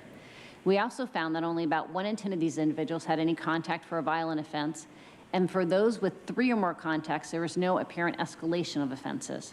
We also found that males and Black or African American individuals were more likely to have had prior contact and 4 or more contacts in the follow-up period. Turning to our third research question on needs, gaps, and barriers, the results of this analysis were first shared last August as part of our second interim report. While we used 10 different sources of information to answer this question, I'd like to highlight some key findings from our community survey by those who reported they were currently or formerly incarcerated. As this slide shows, many individuals at risk for incarceration have problems meeting several basic needs, including employment, housing, basic necessities, and transportation. In addition, we found from the same survey that 2 in 5 or fewer said they had received any type of service related to these most common needs. In terms of barriers to service delivery, these individuals with a history of incarceration explain the largest include that they are not easy to get to, it's hard to find out about them, waiting lists are too long, there are eligibility restrictions, and that the enrollment process is challenging. We also heard that barriers to service providers exist, including hiring and retaining staff and obtaining reliable and flexible funding. With this foundation, we also conducted a best practice literature review to highlight programs and policies for possible implementation or expansion by the county. We first shared our draft review in December as part of our draft comprehensive report. As we conducted this review, we focused on both programs and policies that were proven or promising through high-quality research. We organized our review according to the sequential intercept model, a conceptual tool that organizes different possible interventions at various points of potential contact with the justice system, and also focused on efforts that would reduce system involvement, advance equity for vulnerable populations, and improve public safety. While much more detail is provided in our final report, this slide highlights some of the proven and promising programs we highlighted across the intercept model. Intercept 01 focuses on interventions in the community and at the point where people come into contact with law enforcement. Here we highlighted 911 triage lines, which redirects calls to non-law enforcement responders where appropriate, community or law enforcement diversion programs such as our local mobile crisis response teams or PERT, and alternative treatment options such as sobering centers. With this information from our analysis combined with community feedback, our final report includes 52 recommendations, also organized along the sequential intercept model for the county's consideration. This slide shows the principles that guided us in making these recommendations, including an emphasis on prevention, early intervention, and rehabilitation, the importance of considering how services are offered and just not if they are offered, supporting multidisciplinary collaboration, utilizing coordinated care and peer mentorship, sharing and using data, ensuring basic needs are met, supporting communities and families disproportionately affected, while also ensuring accountability to victims and recognizing successful local programs where possible. At Intercept 0 to 1, we proposed 10 recommendations in 4 areas that relate broadly to increasing opportunities for key stakeholders to collaboratively provide information and resources to the community, expanding existing community-level crisis response and diversion programs such as mobile crisis response teams, considering additional booking alternatives that increase connection to services and resources for individuals who have contact with law enforcement and for those exiting detention facilities, and building capacity for the expansion and recognition of sobering recovery bridge services such as sobering centers. At Intercept 2-3, we proposed 11 recommendations in 5 areas that relate to implementing low-cost behavioral interventions and reducing barriers to appear in court, increasing community-based supports and advocacy at the pretrial phase, as well as the number of diversions and referrals to collaborative courts, determining why individuals violate probation and addressing these issues, expending proven and promising programs to eligible individuals as an alternative to incarceration, and ensuring individuals are not released from custody in a way that does not support reentry. At Intercept 4-5, we proposed 14 recommendations in 3 areas that relate to increasing individuals' immediate access to necessary supports upon release from custody, ensuring health care needs are met for the most vulnerable, individuals both during and following incarceration, and supporting individuals reentering the community after incarceration to gain the skills, knowledge, and connections needed to obtain employment and that pays a living wage. Recommendations that are broader than any one point in the sequential intercept model are highlighted here. These 16 recommendations organized into 4 areas include continuing to build on countywide efforts to increase collaboration in data governance and infrastructure, prioritizing an environment where there's an openness to objectively evaluate statistics and a constant desire for program improvement, ensuring that services are culturally responsive, widely accessible, and can address the unique needs of a diverse community, and increasing access to housing options for individuals experiencing homelessness while ensuring that additional needs can be met concurrently. To quickly summarize some takeaways, while low-level misdemeanors make up a relatively small percentage of the jail population, There could be alternatives to incarceration that could be implemented or expanded locally to better meet underlying needs that may otherwise go unmet and could contribute to ongoing justice system contact. Thank you, and I'll turn it over to Sarah now. Thank you, Dr. Burke. This project has sparked an unprecedented and ongoing conversation with traditional partners and new ones. We've taken a deep dive into why people are arrested and booked into jail in San Diego County and how we can improve our systems and supportive services to reduce the use of jail for people who commit low-level, nonviolent crimes where there are no victims. The departments and agencies engaged for over a year through our county working group are on this slide. Likewise, SANDAG's diverse community advisory group has been invaluable to our understanding of the issues facing people who touch the justice system and the myriad ways to reach better individual and community outcomes. Working group members met 4 times with the advisory group to discuss common priorities, services that work and don't work, and other considerations. SANDAG opened the discussion in 7 community listening sessions, and the County Public Safety Group held a final listening session and online comment card earlier this month to gather responses to SANDAG's final report and recommendations. As you would expect, the input on this important subject has been diverse. Many stakeholders would like to see additional focus on law enforcement reform and decriminalization of certain low-level behaviors, while some seek more punitive responses. Addressing the board direction and current project scope, we've received detailed input on community and individual needs, the justice system's impacts on people's lives, the barriers to accessing help individuals face, and strategies to provide alternatives to incarceration. We recognize the importance of continued community engagement to review data and program outcomes and shape future recommendations. The Alternatives to Incarceration work plan presented today reflects areas of consensus among the diverse stakeholders we engaged. It includes a proposal to continue ongoing stakeholder engagement to define and build an effective, equitable, and responsive system of prevention, diversion, and reentry. The work plan details 20 proposed actions led by several county departments that collectively address over half of SANDAG's recommendations. The plan includes funding pilot programs as well as expanding existing programs and significant work and results in the next fiscal year. It particularly supports alternatives to jail booking and interventions for low-level misdemeanor charges involving drugs, alcohol, or public conduct. As you heard, these behaviors represent up to 1/3 of all jail bookings and tens of thousands of law enforcement contacts in San Diego County. The proposed actions aim to reduce these jail bookings and contacts by addressing the reasons behind the behavior: addiction, mental health struggles, homelessness, and a lack of connection to supports. I'll share some highlights from the work plan. We propose raising awareness to maximize use of central sobering services called the Recovery Bridge Center, which today has the capacity to accept and provide services and connections for nearly all individuals who would otherwise be booked into jail on drug or alcohol intoxication charges. Behavioral Health Services will advance its work to provide alternatives to jail for individuals in behavioral health crisis, including expanding crisis stabilization units, such as the one being planned for East County, and sobering services. BHS will also work with regional law enforcement and 911 dispatchers to maximize the effectiveness and capacity of non-law enforcement crisis response teams. The working group also reviewed model diversion programs highlighted by SANDAG. This year, the Public Safety Group, HHSA, and other partners will work with the District Attorney, San Diego City Attorney, and regional law enforcement agencies to support law enforcement and prosecution-led diversion programs.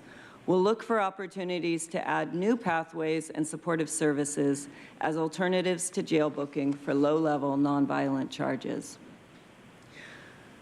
The work plan addresses the needs of the tens of thousands of individuals who touch jail for 3 days or less each year without time for much help before walking out the door.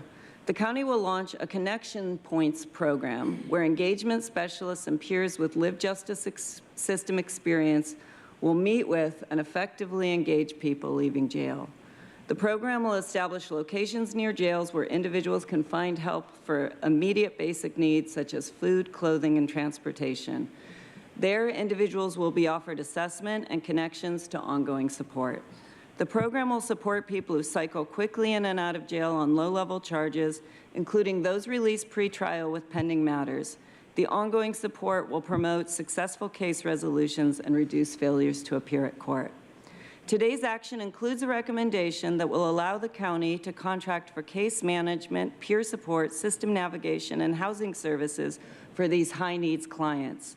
This service approach was identified as a key evidence-based practice to assist individuals who may need multiple supportive services and a trusted peer to help connect and support them in the community. SANDAG's work discussed the importance of reentry planning and connections to community-based services. To address the needs of people who are homeless at the time of arrest, more than 30% at any given time, the Sheriff's Department will add dedicated counselors with housing expertise. Their focus will include unsentenced people whose matters sometimes resolve after a few court hearings. The counselors will help them exit with connections to housing and other supportive services, which is good for the individual and good for public safety overall. HHSA and the Sheriff's Department will collaborate to pilot the Transitions Clinic program with local community health centers. Transitions clinics are an evidence-based approach in which community health workers with lived justice system experience establish relationships with clients in custody and connect them to a culturally competent community health clinic after jail. The ongoing relationship with the peer and care team there helps them stay engaged in care and case management. The work plan also includes efforts to help justice-involved individuals gain employment and self-sufficiency. This includes the Office of Labor Standards and Enforcement leading outreach and education for employers and job seekers about the California Fair Chance Act, also known as Ban the Box, which is intended to reduce the impact of criminal history on job seekers. The public defender will work with a host of community partners to increase the number of pop-up homeless court events around the region. These consolidate resources from numerous partners at one location and help homeless individuals resolve outstanding low-level cases stemming from barriers getting to court. The recommendations today include returning to the board with an ongoing structure for the alternatives to incarceration work with ongoing community involvement, including individuals with lived justice system experience. The stakeholders and partners will monitor the current work plan, review additional SANDAG recommendations, and identify opportunities to advance alternatives to incarceration. The work plan is a living document that will be updated as new priorities are identified.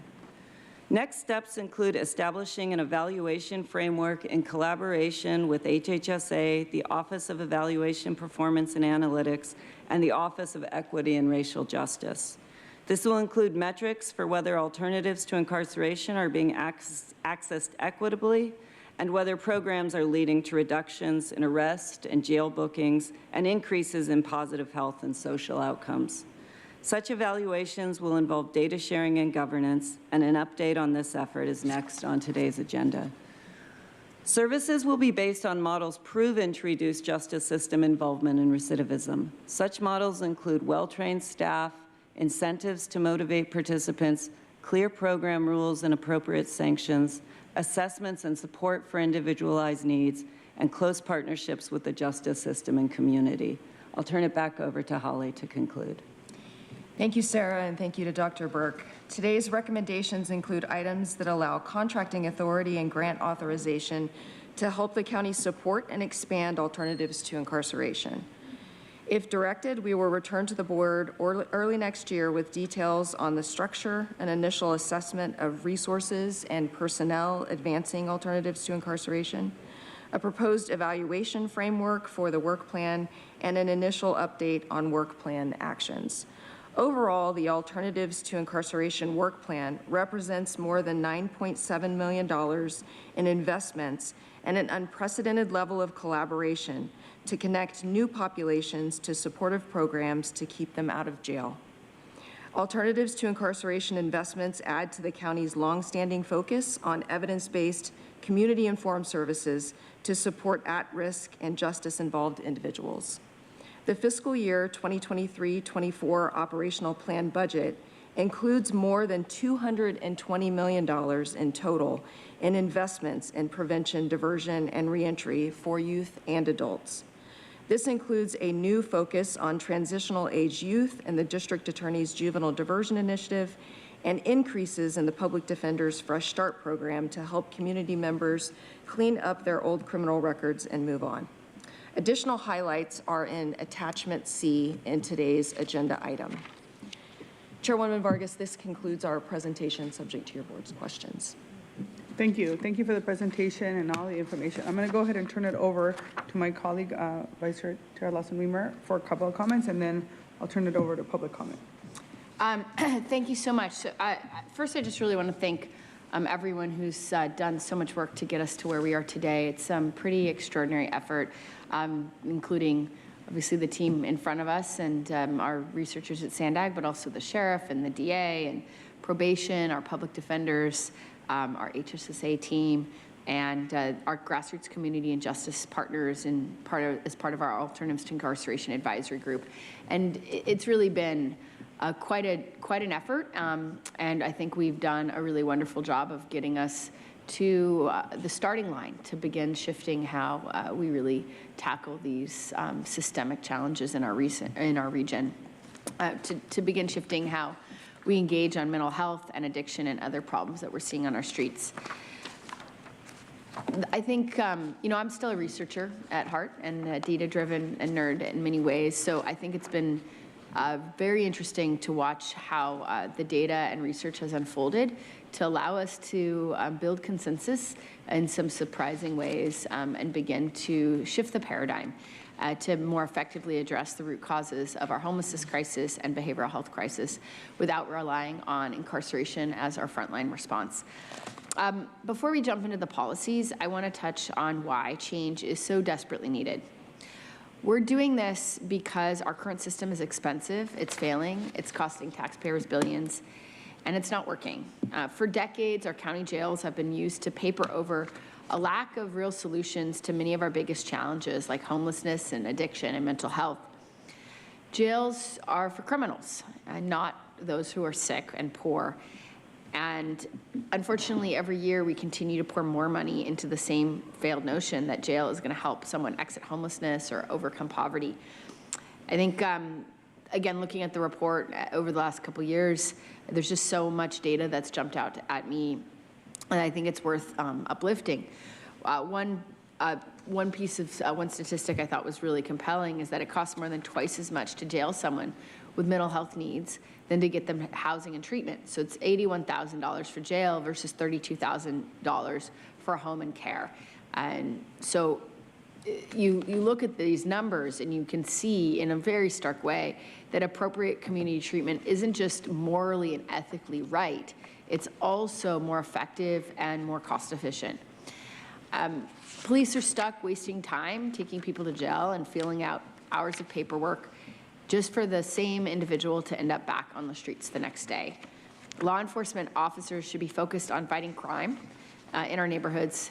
They're not mental health workers. This is incredibly important because more than half of the people in our county jails have mental health needs. And we cannot possibly expect sheriff deputies and police officers to be doctors, therapists, and caretakers. It cannot work. I want to highlight another powerful statistic in this report. The county books about 9,000 people into jail every year who our working group of sheriffs, district attorneys, public defenders, community justice partners, judges, and more have agreed should instead be placed in mental health or addiction support. Incarcerating this group has been a huge waste of time and money that is costing us in litigation and, most importantly, in lives.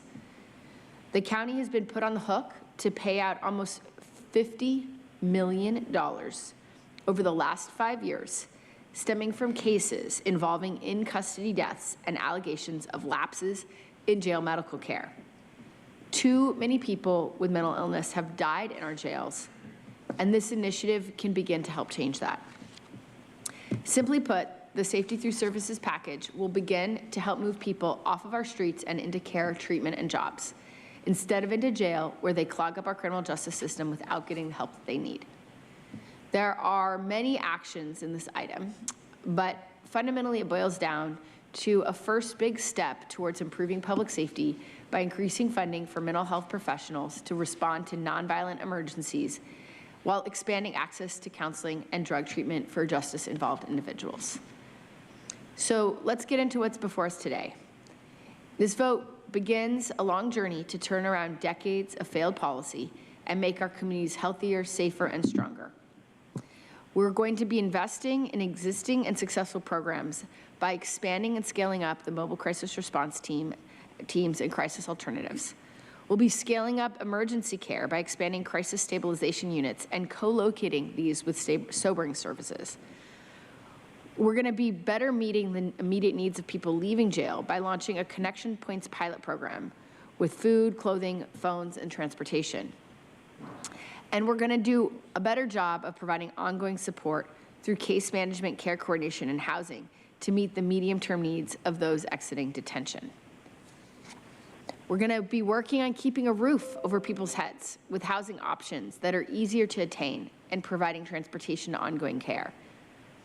We're assisting with reentry to the job market by launching employer and job seeker outreach around the Fair Chance Act and proactively connecting people to services by enrolling justice-involved individuals in benefits for which they're eligible. And most importantly, we know this is just the beginning. So we are going to be measuring effectiveness by creating a collaborative and ongoing structure to monitor, evaluate, and support alternatives to incarceration services. I'm very much looking forward to this team reporting back on all the things that aren't working and what we could do better moving forward. Continuing this data-driven approach is at the heart of making our system work better for everyone. Safety through services means actually fixing problems by investing in programs instead of wasting time and money that should be spent keeping our community safe. The status quo, using our jails for everything from shelter to mental health care, will never fix the root causes of homelessness, addiction, and poverty. I'm very excited to begin this work. Thank you so much to everyone's efforts so far. I'll be looking forward to the ongoing report backs and what we can do better and how we can do more over the coming year. Thank you so much. Is that and that's a motion. All right. I would be very grateful for my colleagues' support on this item. Thank you. Turn it over to public comment, and then we'll have discussion.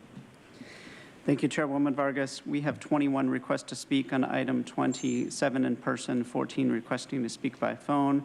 Also note for the record that we received 289 e-comments, 275 of those in favor, 6 in opposition, and 2 neutral. Any members of the public that requested to speak on item 20 by phone, please dial into the conference line now using the instructions that were provided to you. We'll begin with the in-person speakers, starting with those in favor of this item. As your name is called, please come forward and stand against the east wall under the murals until it is your turn to speak.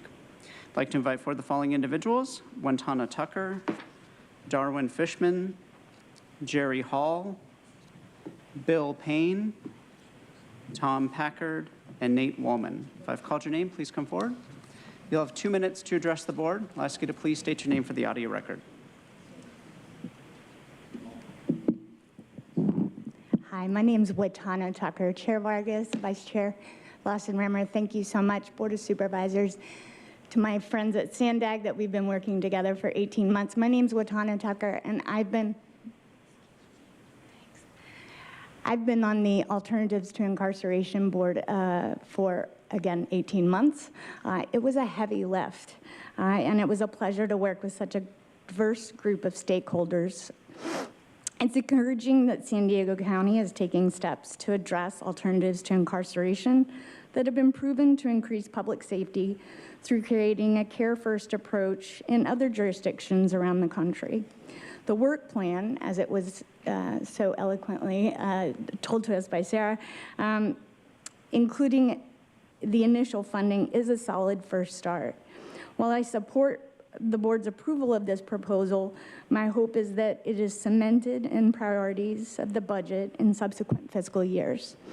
It's imperative that number 16 of the work plan, establishing an ongoing structure for the ATI initiative, be implemented sooner rather than later. I know we have an early 2024 deadline on that, or request. And that A successful ATI initiative will take more than one-time increased services, additional work groups, and additional funding. Rather, it will take a bold commitment by this board, sustained stakeholder engagement, including justice-impacted individuals and their families, funding, administrative structure, and to create the kind of positive change that San Diego County residents deserve. Thank you so much for your time and attention. Thank you. Next speaker, please.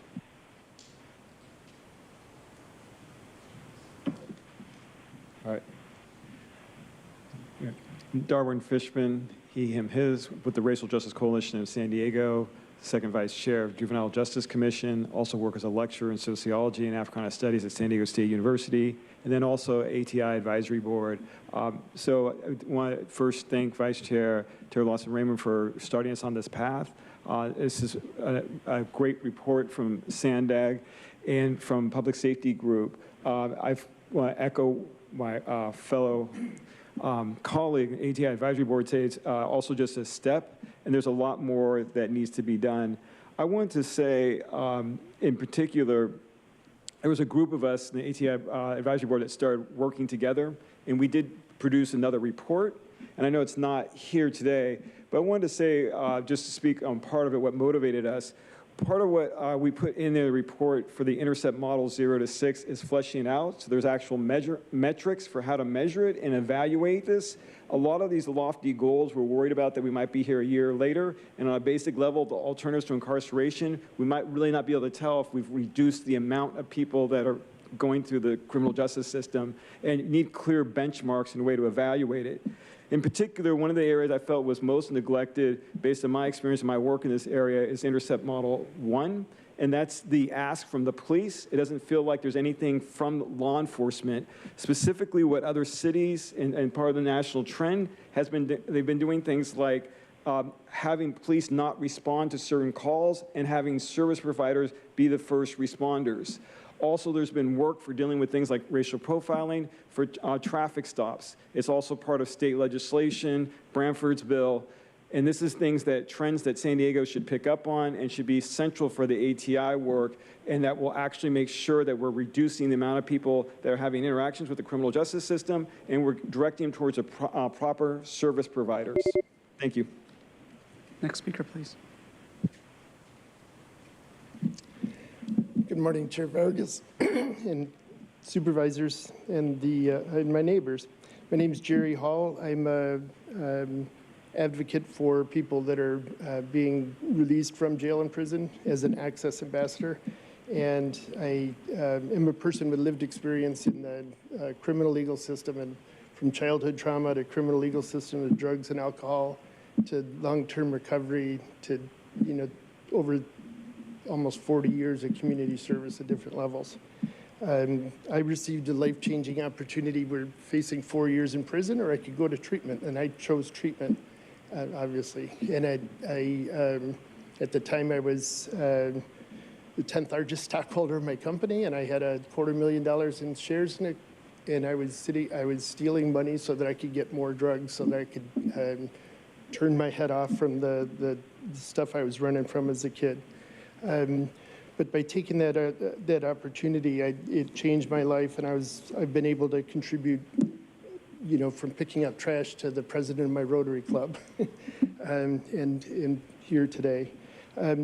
I just think that this report is a great first step, but and it's revealed some warts, but we shouldn't regard this as anything but a small, brief peek into a dynamic system that is built to oppress people of color and marginalized people. I think we need to be more disruptive. The proposals offered and the action steps are aimed low. I work in this field, and I can assure you that there's counties across the country that are including far more crimes and many more opportunities to intervene. I think we should start with what could be instead of starting with what might be institutionally convenient. Thank you very much. Next speaker, please. Good morning. My name is Bill Payne. I'm the president and CEO of San Diego's Second Chance program. like to express gratitude for being selected to the Alternatives to Incarceration Advisory Group. There are two reservations I have about these reports, even though I support them. And it really affects the foundation of the recommended actions. I think in addition to the consensus findings, there's some leadership that's required. There's the two specific practices that I have reservations about are limiting the organizing model for alternatives to incarceration to the standard SAMHSA sequential intercept model. The standard sequential intercept model begins with intercept 0 or crisis response, and it ends with intercept 5, which is community corrections. It's inherently reactive. I think we need some leadership to insist that we base all ATI efforts on an enhanced and extended sequential intercept model that includes a prevention stage, a community programming and community integration stages, as well as a layer for underlying infrastructure. The second practice that could hinder the framework of alternatives to incarceration, or my new favorite phrase, safety through services, is allowing the concept of eligibility for incarceration, alternatives to incarcerations, to be based on a specific set of criminal charges. That approach narrows the scope, will lead to missed opportunities for rehabilitation, could lead to disproportionate impact, an inconsistent application of restorative justice principles, and is certain to miss certain public safety benefits. To fully implement the alternatives to incarceration behavioral health approach, we have to look at individual needs and base it on risk and needs assessments. So I look forward to continued collaboration on this. Thank you for your time. Thank you. Next speaker, please. Chair Vargas, members of the board, I'm Tom Packard. I'm a member of Showing Up for Racial Justice North County and a professor emeritus of social work at SDSU. Thanks for your vision and your support on this important strategic initiative. Overall, the report's a very useful document, although I was disappointed that there weren't detailed recommendations on specific community services needed, especially given that the report noted gaps in data availability. The report's recommendations on early intervention and expanding existing community-level crisis response and diversion programs seemed particularly neglected in the work plan, which pays relatively little attention to Intercept 01. I hope that a more detailed work plan will help address all the report's recommendations for Intercept 01 sooner rather than later, and that the implementation will give a lot more attention to adding and expanding existing prevention and pre-incarceration services. Please direct staff to ensure that all the RFPs for this initiative require the use of appropriate evidence-based practices and provide funding adequate to staff the programs according to best practices standards for caseload sizes, and provide enough funding in all contracts to pay equitable wages to ensure retention of qualified staff as suggested in the Behavioral Health Worker Shortage Report. I especially appreciate the CAO's recommendation 6 to develop an enterprise structure. Please make sure that this structure includes an important and well-defined role for community involvement throughout the process, not simply allowing the community to react to plans by county staff. Pay particular attention to the recommendations from the ATI Advisory Group now and as the initiative continues. Thanks for your attention. Thank you. As the next speaker is coming forward, I'd like to invite the speaker in opposition, Alan C.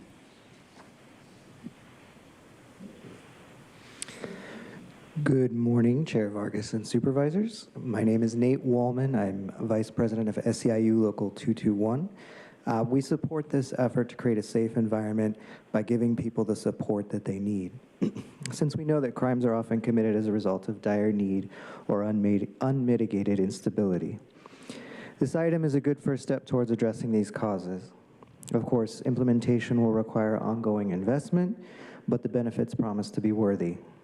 For example, warm handoffs for new program participants will ensure they don't slip through the cracks. Collaboration and breaking down silos will ensure continuity of related services needed to meet individual needs.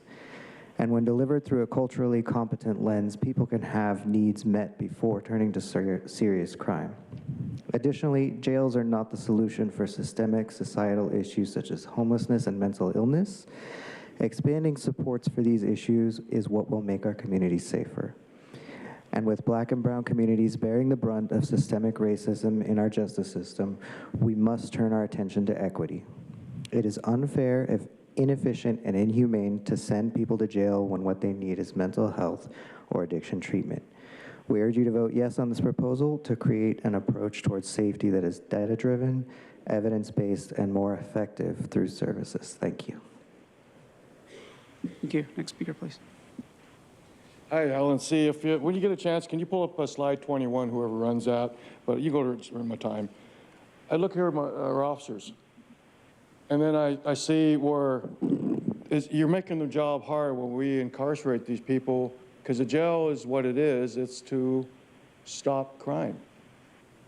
And to actually say, well, let's just not put them in jail because we need to rehabilitate them. Well, why not rehabilitate them as they're serving their time? As they're serving their time in jail, we mentioned about job programs after they leave, but why not have them start working while they're in jail, pushing toward where they show some, because if I'm an employer, I'm not going to hire a criminal released from jail, but I will hire that person if he already shows some work capability, some just stuff done while he's serving his time. Let's look closely up there where it says capacity expand sobering service centers. I got a 6-point slide presentation on item 24. I was almost stabbed. I repeat again, I was almost stabbed by a criminal. How many times did that guy released from jail? Nearly back in the subways. Citizens had to actually, maybe they choked him, I don't know, but citizens should never had to be taking that guy down because he's how many times revolving door. So if we're doing this program, is it going to be another revolving door, make these officers' jobs harder? You're not helping the public when you do this. Joe Anderson, you had a homeless woman up here with 4 kids. Joe Anderson, you had a homeless woman up here, 4 kids last session, says she's been in and out voucher program for 6 months. I worry about them 3 children. What about them 3 kids? What will happen to the 3 kids when you just gave them another voucher for another 6 months? What happened the last 6 months to prevent them children to get a quality of life so they won't go to crime? Oh, let's just give them another voucher, shove them away in some hotel room again for another 6 months. Prevention. Let's make it happen the correct way. Thank you. We'll now hear from those that requested to speak by phone. When it is your turn to speak, you'll be unmuted and you will hear a recording that will tell you to begin your comments after the beep. I would remind the callers they should mute their TV or live video stream before they begin speaking. We'll start with our first caller.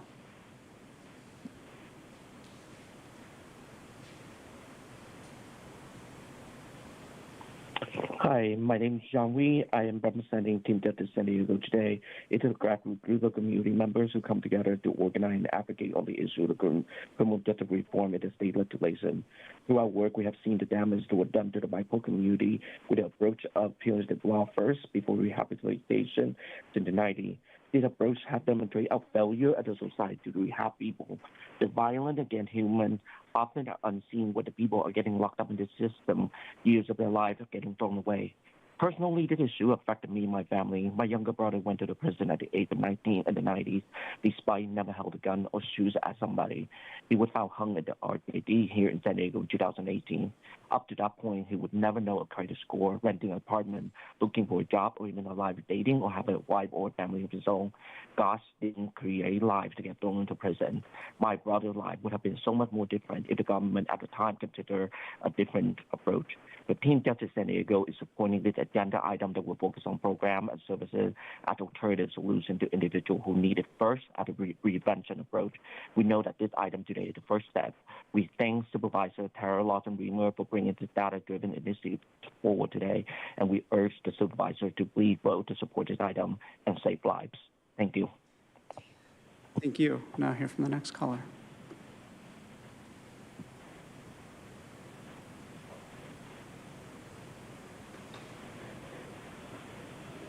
Good morning, Chair Vargas and members of the Board of Supervisors. I'm Chris Olson, Chief of Staff at Jewish Family Services San Diego, and we're calling in support of this item. Improving public safety through services and alternative interventions has never been more important for our community. Every day at JFS, we help families and individuals move forward.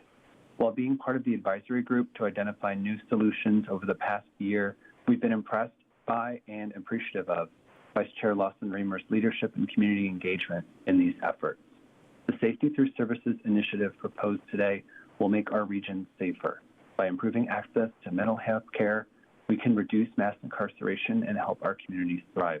Please support this item. Thank you. Thank you. Now hear from the next caller.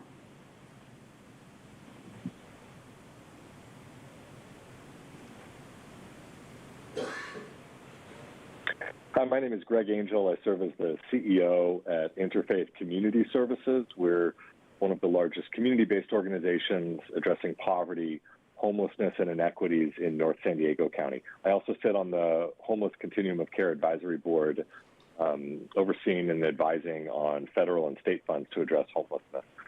I'm calling in today to echo what many others have said before me, support for the recommendations in this report, and to share our perspective from Interfaith Community Services as boots-on-the-ground providers addressing unsheltered street homelessness, untreated mental health, addiction challenges, and inequitable access to resources to help overcome those. This report really quantifies what we have seen and experienced for many years, that individuals seeking assistance to overcome these challenges often, and unfortunately most of the time, simply do not have access to resources, whether it be shelter, addiction treatment, or mental health services. We applaud and commend the recommendation to create access and to resource some of these additional needs. I'll also echo what some of the earlier in-person speakers shared, that these are initial steps towards a much larger systemic issue. But I applaud the supervisors who have supported this project from its inception. Thank Supervisor Lawson Reamer for her leadership bringing this forward, and recommend adoption of the proposals as outlined. Thank you very much. Thank you. Now hear from the next caller.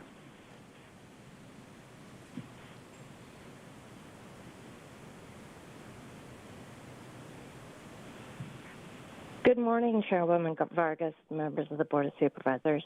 My name is Susan Bauer, and I'm the local government and community liaison with the Regional Task Force on Homelessness, and I'm calling in to support this important item today. I want to particularly thank Supervisor Lawson Reamer for carrying forward this vital topic. A 2018 study found that formerly incarcerated people are almost 10 times more likely to experience homelessness than the general public. That same study showed formerly incarcerated Black men have much higher rates of unsheltered homelessness than white or Hispanic men, which is backed up by our own data, showing Black San Diegans are overrepresented among the population of people experiencing homelessness.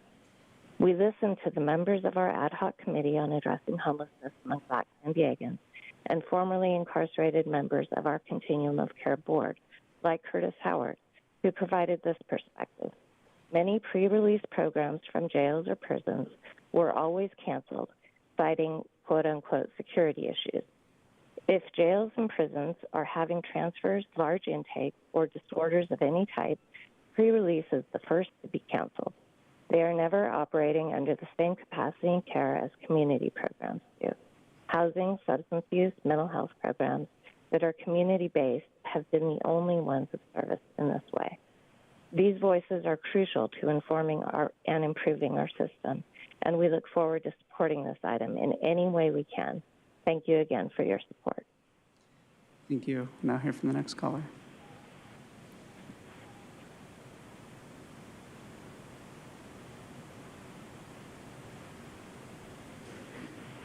Good morning, Chair and Board of Supervisors. Kathleen Lippett here. I'd like to suggest that the county broaden its lens on behalf of the goal of alternatives to incarceration. There are few among the public who would disagree that nonviolent offenders and those convicted of crimes as adolescents should be given the opportunity to re-enter society as productive and contributing members, especially those whose drug use histories led their criminal behaviors.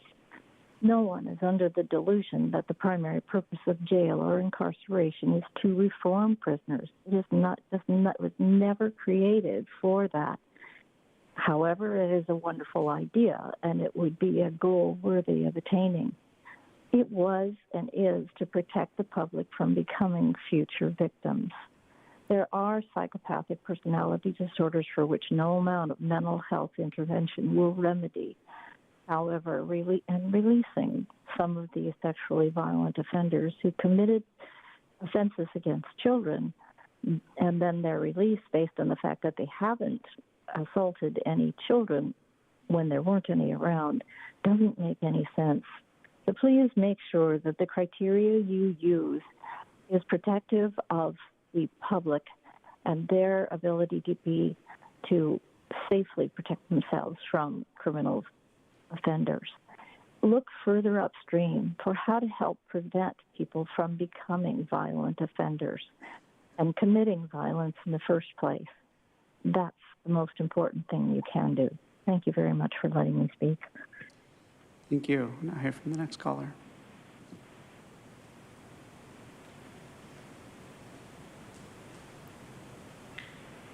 Hi, yes, Shauna. Public safety is teetering on an edge here in California. We've got frequent harmful situations on public transit, in the streets, and even in middle schools happening. Drug dealers who sell to buyers who think they're buying one thing but get poisoned with fentanyl will not be held responsible because of the California State Legislature's public safety committees. So ignoring it is that alternative to incarceration. I noticed that Supervisor Lawson omitted what now constitutes an arrest. Burglars, domestic violence, rape of an unconscious victim, perps, those are just a few examples, are not arrested and behind bars anymore. They simply receive a paper telling them to come to court on a certain date. This is happening because of California penal codes and sentencing guideline changes. And then there are the hundreds of apartment, home, car burglaries happening daily in the county. Even if those people were caught, they will never be held responsible. Public safety potential solutions. Look at LA Councilwoman Tracy Park's proposed ordinance on RVs being rented out, as well as her ideas for sites that are safe for them, safe for children, safe for the general public, and just appropriate to live until their mental illness is under control and they are off drugs and alcohol. Another idea, because the nonprofits whose expertise is supposedly with the homeless employ outreach people who are failing 99% of the time, please do something different. Another source, contact Reverend Andy Bales in LA about his rational ideas for what to do about insane people living on the street. As it is now, homeless housing has to follow federal, state, local restrictions where you have to allow the alcohol and drugs, which has caused more chaos, more insanity, more public safety issues. Gangs have embedded themselves in the support of permanent housing. Look at LA's failed measure HHH, too expensive and too slow. We could have had 180,000 mobile homes in California by now instead of waiting for the $700,000 unit bill. Now hear from the next caller.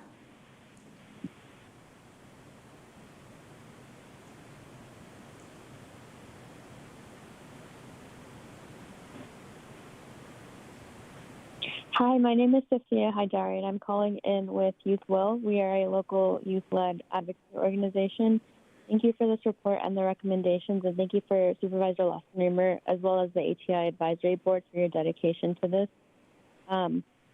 I would just like to continue to highlight the needs of the transitional age youth population, 18 to 25.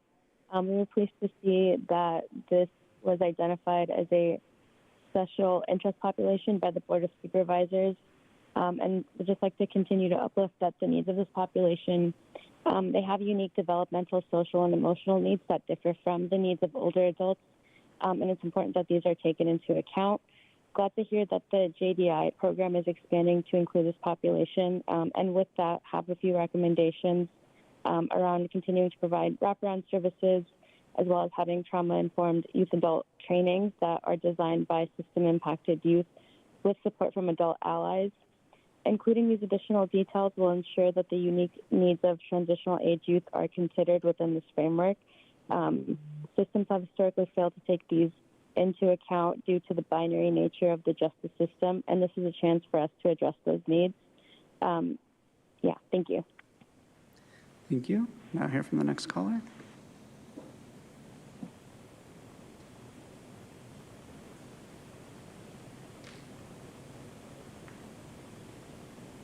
Hello, Ellen Nash. Can you hear me? Yes, please go ahead. Okay. Hi, I'm Ellen Nash. I serve as the chair of BAPAC San Diego and also chair of the Leon Williams San Diego County Human Relations Commission, also a board member of YouthWell. And I'm here to wholeheartedly support in favor of this agenda item. Thank you, Board of Supervisors, particularly Board of Supervisor Tara Lossett-Reamer, for your vision and steadfastness when it comes to these kinds of issues. I would like to also put an emphasis on what Dr. Packard, I hope I'm pronouncing your name correctly, indicated in regards to prevention. We're also concerned in the report, and your issue should be around focusing on the reduction of mass incarceration by particularly an emphasis on youth prevention programs, particularly for Black and brown youth. Here in San Diego, a great example of that was our Black Youth Initiative program that you all supported in that particular program in providing summer employment jobs for young people. But we want to take it a step further by anchoring it in the community college educational system so that our children can come out on the other side as adults, not focusing on becoming a part of the criminal justice system, but becoming productive citizens here in San Diego. So I wholeheartedly support this report, but putting an emphasis on prevention. Thank you very much. Thank you. Now hear from the next caller.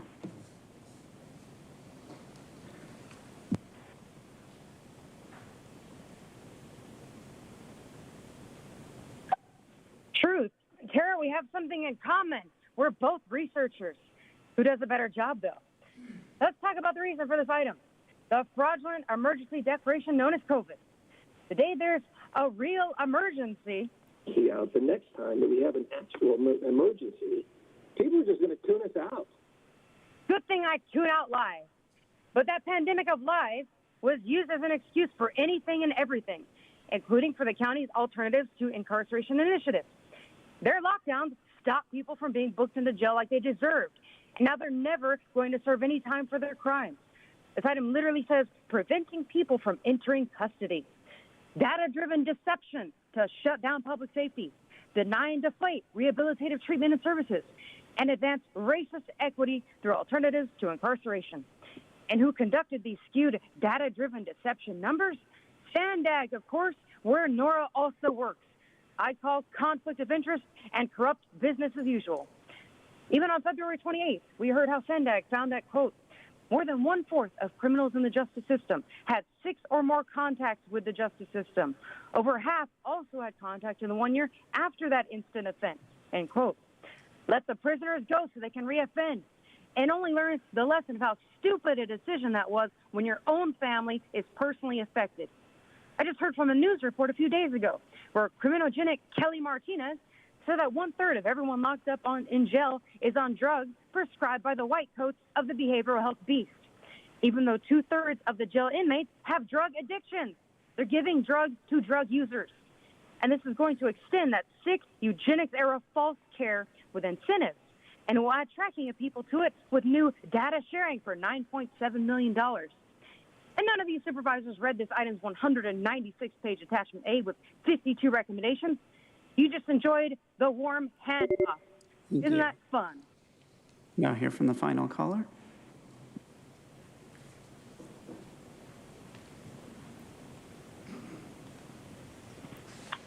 Ann Riddle. I came to support the recommendations, but on behalf of parents, we have some hesitations. We appreciate that those who find their way on the pathway to incarceration have alternatives, but we wonder if you've taken a close look to who is actually in jail and prisons. And I think you will find that they're longtime offenders and that they have violated our public safety. But also important to parents is we think the prevention piece is missing. As a retired social worker, one thing I know clearly is the decision that predates bad choice making happens young, fast, and can be devastating to the future course of the lives of young people into adulthood. And we need to make sure that our transitional age youth, the report identifies that as 16 to 24, I would say 14 to 25 myself, that we take a very, very close look at what's going on in their decision-making life and the people associated with them, primarily schools, and make sure they have the resources, since they'll be the first to identify these young people, and help those resources in our schools, our high schools and our community colleges, assist these young people. This will go a long way of incarceration never happening to begin with, or having to come up with very expensive alternatives. Put the money up front with our young people. It'll save you a fortune in the long term. Thank you. Thank you. Chairwoman Vargas, that concludes public comment on this item. Thank you. Supervisor Anderson. Thank you, Madam Chair. First of all, I want to thank everybody. That was an incredible report. I really appreciate the effort you put into it. A lot of it's just some great recommendations. So often this is way more complicated than at first blush, right? We think that we want to hold people accountable. We want to make sure that bad behaviors go punished. But at the same token, every time that somebody leaves our jail or prison system and recidivates, there's a new victim. There's a new crime. So whatever we can do to lower that opportunity is very important. But it comes at a cost. None of this stuff is free, and not everybody has an epiphany and realizes the error of their ways and wants to change. And some people have mental and addiction issues that are albatrosses on their back their entire life, and they can't stop but think about it. And they fight every second of every minute of every hour of every day. And so with that, I have a couple quick questions. Can staff talk a little bit about the C3 program that's impacting our communities? We have so many people coming out of the jail and prison system, and I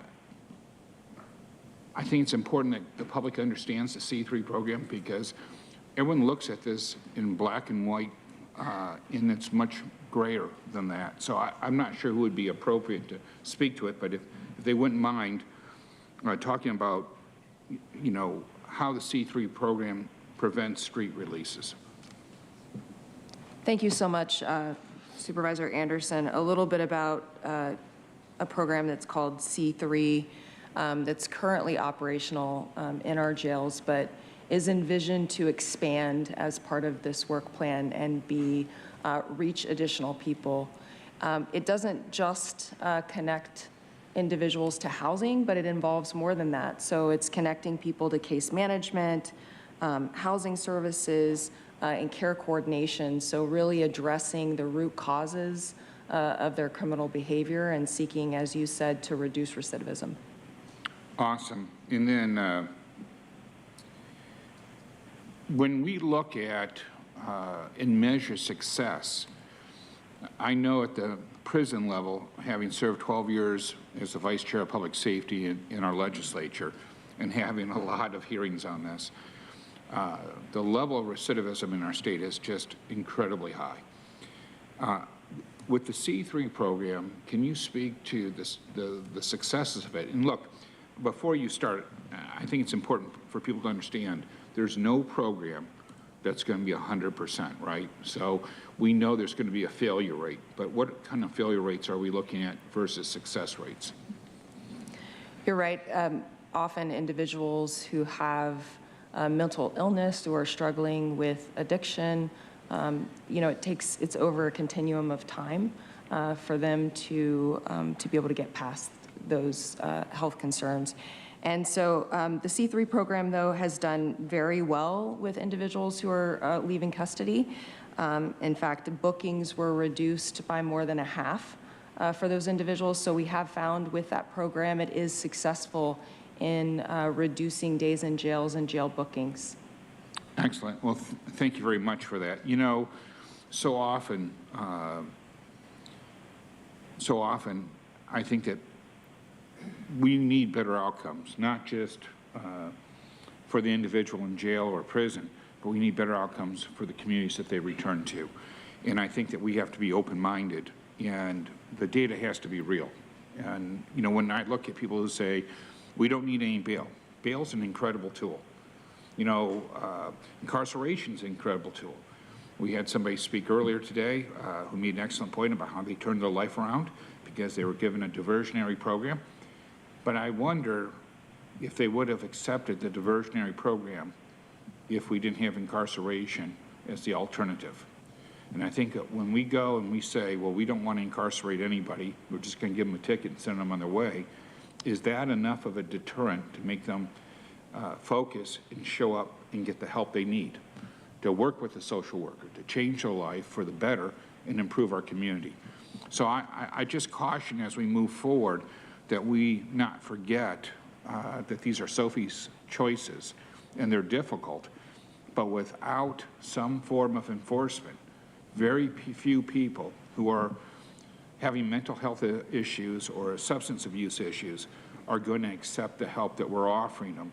And we need deterrents that encourage folks to get the help they need so they can return to a more productive life. Great work. I'm looking forward to working with you. I'm a big supporter of restorative justice, and I think this is a great step in that direction. Thank you. I'd like to second that motion. Thank you. So we have a motion and a second. I just want to say specifically thank you to the SANDAG team and also our public safety team for all the work. I know there was a lot of thorough work. Of course, thank you to the Vice Chair for bringing this item forward, and also to the members of the Advancing Equity Through Alternatives to Incarceration members that volunteered in this process. I know how hectic it can be, the amount of hours that they provided and the ability to really come to a consensus, I think, with as we are trying to redefine and shift the paradigm on some of these issues that we've been addressing for so many years. It's so critical. People have that open mind to really think outside the box and use data at the same time to try to find solutions. So really appreciate that. And with that, I'm happy to support. And then I'm going to turn it over to Supervisor Desmond. Thank you, Chair. Appreciate it. And thank you, staff, for bringing this forward. Thank you, Supervisor Lawson-Remer, for bringing this important initiative forward. I'm happy to support today. I'm very glad we're trying to get people into treatment and the services that they need instead of jail. But I think my father used to say, you can lead a horse to water, but you can't make him drink. So, you know, we offer these services, and we just got to be cognizant that we got to get as many people as we can into these services. But I also want to thank our sheriff and our district attorney for their participation and their supports in these efforts. They were part of this task force as well. And I think it's best that they continue to be involved and help drive some of the efforts and alternatives. But I think it's also important to note that alternatives to incarceration doesn't mean soft on crime. People need to be held accountable for breaking laws, but I think it's good for us to address the underlying issues and the needs to help them get on a better path. We've had, unfortunately, many, many deaths in our jails, and I think it's primarily because we got people in there that need mental health help, and being in a jail cell is not the place to receive the best type of mental health help you need. So I get it. We got to be able to get people into help. So as we continue, though, I think, you know, looking at different alternatives to incarceration, I still believe the public safety and the accountability should continue to be our primary concern while we take this dual path. So I appreciate it, and I'm happy to support. Thank you. We have a motion and a second. Please vote. Chairwoman Vargas, that motion passes unanimously with all supervisors being present and voting aye. There's a presentation too, right? Thank you. The next item on the agenda is item 21, and so I'm going to hand it over. I'm going to wait for county team so we can have a presentation. This is an update on supporting care coordination for justice-involved individuals, data governance and integration, and amend the report back schedule. And I'll hand it over to Nick.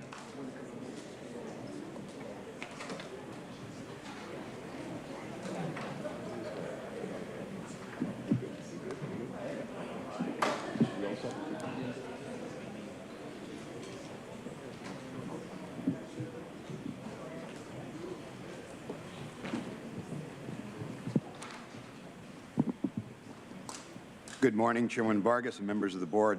As we've just heard in our ATI update, justice-involved individuals face adverse health and socioeconomic outcomes, such as chronic diseases and homelessness at greater rates than the general pop. Last May, your board unanimously approved an action supporting care coordination for justice-involved individuals, building upon past alternative incarceration actions and acknowledging the essential need for a data governance structure specific for care coordination of this population. February of this year, we returned to your board with an update on the challenges and opportunities we identified in our assessment of the existing data infrastructure. Today, we'll update you on the data sharing and integration efforts to support care coordination of justice-involved individuals and ultimately propose a data governance structure created through collaboration and contributions from many across the entire county enterprise. This complements the ATI effort that your board just received an update on. The agency and its partners, the Public Safety Group and the San Diego County Sheriff's Department, the Office of Evaluation, Performance and Analytics, and the Office of Equity and Racial Justice have engaged with numerous partners, both from within and outside the county enterprise, including members of the Alternative Incarceration Advisory Group and a leading technical expert in this area. With me today to provide an overview are Commander Chris Buchanan with the San Diego County Sheriff's Department, Dr. Ricardo Busoto Duvia, County's Chief Evaluation Officer, and our County's Chief Medical Officer, Dr. Eric McDonald. And leading off will be Commander Buchanan. Thank you, Nick. Good morning, Chairwoman Vargas and members of the board. When we came to your board in February of this year, we shared a care coordination use case through Anna's journey, an incarcerated individual who faced several health and social care challenges that began to be addressed in jail. As her release date neared, Anna was referred by the Sheriff's Reentry staff to HHSA's Community Care Coordination Program, also referred to as C3, while preparing for her reentry. Care coordination use cases like that of Anna's create a timeline and a map of a client's journey through a program, identifying decision points and what information is valuable to have along the way. Going through the use case process for Anna's time in the C3 program, the following opportunities for data sharing were identified. Discharge documentation from the jail to enhance C3 program staff understanding of Anna's needs, and increased access to behavioral health services electronic health record system. In addition to these opportunities, the provider case management system does not seamlessly integrate into the county's system of record, which, if addressed, would enhance care coordination. 2 additional use cases were conducted, which yielded critical information that supported the design of the proposed data governance structure. I will now turn it over to Dr. Basurdo, who will introduce the proposed data governance guiding principles and structure. Thank you, Commander Buchanan. Our proposed data governance structure, which you will see in the next slide, has 5 guiding principles. First is to do no harm and ensure a client-centered approach to data sharing that incorporates public stakeholder insight, expertise, and experience. The second principle is to focus on problem solving, to reduce barriers to care coordination and enhance quality of care. Third, to resolve data needs at the level closest to those involved in the work when possible. Fourth, to use a standard data structure that meets most data sharing needs while also following privacy, data sharing, and data security standards and regulations, and upholding data integrity and quality. Finally, information sharing should be supported by the county's executive leadership, including data governance at the business group and departmental levels, thus allowing for alignment, coordination, and collaboration. As you can see in this slide, the proposed structure consists of the following elements: a county executive leadership steering committee, which will ensure that our efforts to share data are aligned to the county's priorities; a county data governance team, which will activate when data sharing requests involve more than one of the county's business groups. For example, if the probation department wants to share data, client information with public health services, this team will work together to analyze and act on the request. This team will also support other areas besides care coordination, including strategic planning, guiding excellence of operations, and developing guidelines for monitoring, evaluation, and interpretation in collaboration with the Office of Evaluation, Performance, and Analytics. As appropriate, The cross-county data governance team will consult with county legal, compliance, and information technology subject matter experts to ensure that data sharing meets all regulatory and privacy standards. We should clarify that data sharing requests within our county business group will not require the cross-county data governance team. For example, if behavioral health services and public health services, which are both part of the Health and Human Services Agency, want to share data for care coordination for justice-involved individuals, the HHSA data governance process that is already in place will be used to manage that request. However, in some cases, the cross-county data governance team may be activated to support some requests in cases when they could have implications beyond the business group, such as for strategic planning. Finally, as you can see in the slide, community engagement is a key component of the proposed structure. Our goal is to embed community input throughout the governance process. I'll now turn it over to Dr. McDonald, who will speak about a 6-month pilot and next steps. Thank you, Dr. Bercerto. Our next steps include a 6-month pilot of the data governance structure. There are 3 objectives for the pilot. First, determine the scope of the data governance structure, including engagement with stakeholders and community members. Second, identify the engagement and decision-making process. This includes developing a data request process and ensuring privacy, data sharing, and data security standards and regulations are integrated into the process. And third, identify the steps to develop a data set that will support care coordination for justice-involved individuals. It is anticipated the pilot will begin July 1st, 2023. We will also undertake a resource assessment, working with departments across the county enterprise to identify any needs to successfully prepare our current systems for future integration. It is anticipated that findings from the pilot and the resource assessment will be included as part of the report we will provide to your board in early 2024, subject to your approval of today's item. We will continue pursuing funding opportunities to support care coordination of justice-involved individuals. In August 2022, the agency, sheriff, and probation received $250,000 to support planning efforts for Medi-Cal enrollment processes prior to release from custody. In March of this year, we submitted a second application which requested $5.75 million across sheriffs, HHSA, and probation to implement processes, protocols, and IT systems needs to identified during planning.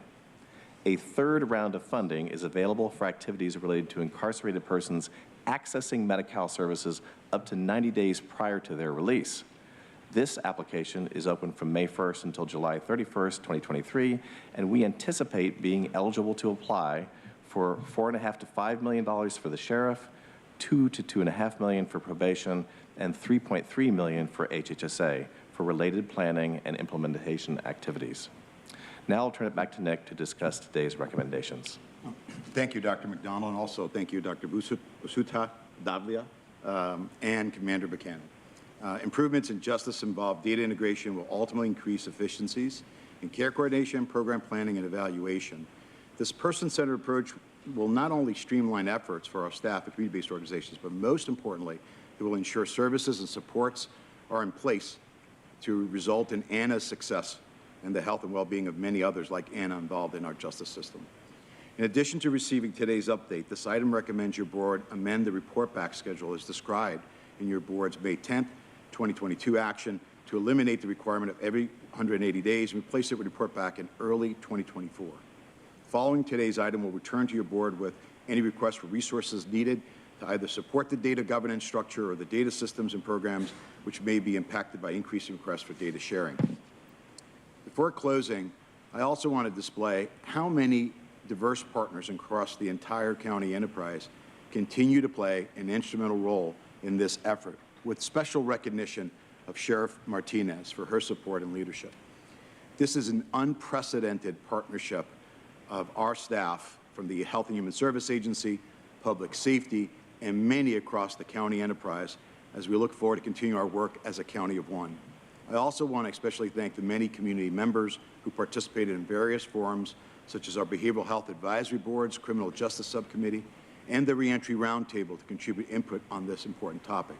as well as our community data work group members, including 211's Community Information Exchange, San Diego Health Connect, and the Regional Task Force on Homelessness, the San Diego Wellness Collaborative, and the San Diego Association of Governments and advisors from the Alternatives to Incarceration Advisory Group. Subject to your questions, this concludes our presentation. Thank you. I'm going to turn it over to public comment. Thank you, Chairwoman Vargas. We have 8 requests to speak on this item, 2 in person and 6 requesting to speak by phone. Also note that we did not receive any e-comments on this item. Any members of the public that requested to speak on item 21 by phone, please dial into the conference line now using the instructions that were provided to you. We'll begin with the in-person speakers. Both are in favor of this item. As your name is called, please come forward. I'd like to invite Jerry Hall and Tom Packard. You'll have 2 minutes to address the board, and I'll ask you to please state your name for the audio record. Hello, Chair Vargas, committee, and supervisors, and thank you for this report. I am absolutely in favor of making more and better data-informed decisions. Can I ask you to please state your name for the record? Sure. I'm sorry, Jerry Hall, H-A-L-L. My big concern is that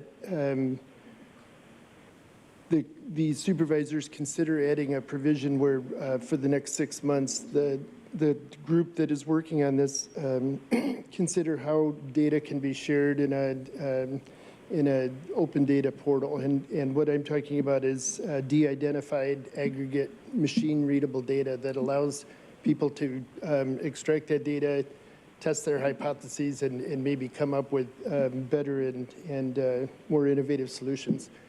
When we're locked out of the data exploration process, we largely rely on the dashboards that you give us, and that doesn't encourage the ability for the community to hold you accountable, and it doesn't encourage innovation. It basically it says we're good governing you, and we'll govern you rather than with you. So I just I want to add that there's data from all the different entities, the sheriff, the DA, the probation, public defender. When these agencies are handling people, the demographic data, we don't need just the statistical data. We need the demographic data. We need to see how people are being processed through our criminal legal machine that we're spending well over $1 billion to serve. So I think there are ways to incorporate this, and I hope we explore that over the next year. Thank you. Thank you. Next speaker, please. Chair Vargas and members of the board, Tom Packard again, showing up for Racial Justice North County. This item is an essential aspect of the ATI initiative. Specifically for Intercept 01, I hope the scope of the data governance structure and the definition of justice-involved individuals will include those who are involved with 911 calls that involve an apparent behavioral health crisis. Ideally, data from 988 and the Access Crisis Line could be included in this system. Assessing the impact and effectiveness of the Mobile Crisis Response Team program will require law enforcement jurisdictions to provide anonymous data on all 911 calls screened for possible referrals to MCRT or PERT. The standardized data request process must include behavioral health services access to 911 dispatch data, which can then be linked with behavioral health data systems. Please direct staff to give immediate, not long-term, priority to integrating region-wide 911 data to document referrals to law enforcement, MCRT, or PERT. Data regarding how each potential MCRT call is assessed using the 6 screening criteria will be essential to see if, in fact, calls are properly referred. Data should be available to show specifically what happened for each MCRT referral, from decisions made in the field to ultimate completion of behavioral health services. And please have staff ensure that outcomes, not outputs, are evaluated. Many of us in the community also have concerns about behavioral health services in the jails. For cases that do end up at jail intake, I hope the data system will include those assessments by licensed clinicians and data provided in the jails for people getting behavioral services. Thanks for your attention. Thank you. We'll now hear from the individuals that requested to speak by phone. We'll start with our first caller.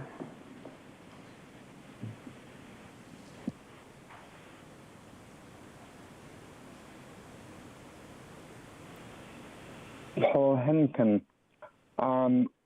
Here we have another data-driven report to identify actions done by individuals which are usually done at random times and for random reasons. But I'm sure that whoever did the report is happy with our paycheck. Again, data-driven is a buzzword meaning that human input, emotion, or feeling is unnecessary. For example, there was a race between Smith and Jones. 49% preferred Smith, 51% preferred Jones. How many would have chosen a blind monkey? How many actually care? To answer requires context, maybe interviews, more than just numbers. If a criminal takes away someone's rights, he or she needs to go to jail, as Alan said earlier, not back on the street. The jail needs a robust in-house psychiatric facility, not someone hopefully doing what he or she should do while out running around on the street forever. If we want to remain America's finest city, we cannot have psycho criminals running around. And I'm not sure if HKSA should be running this either. Thanks. Thank you. Now hear from the next caller.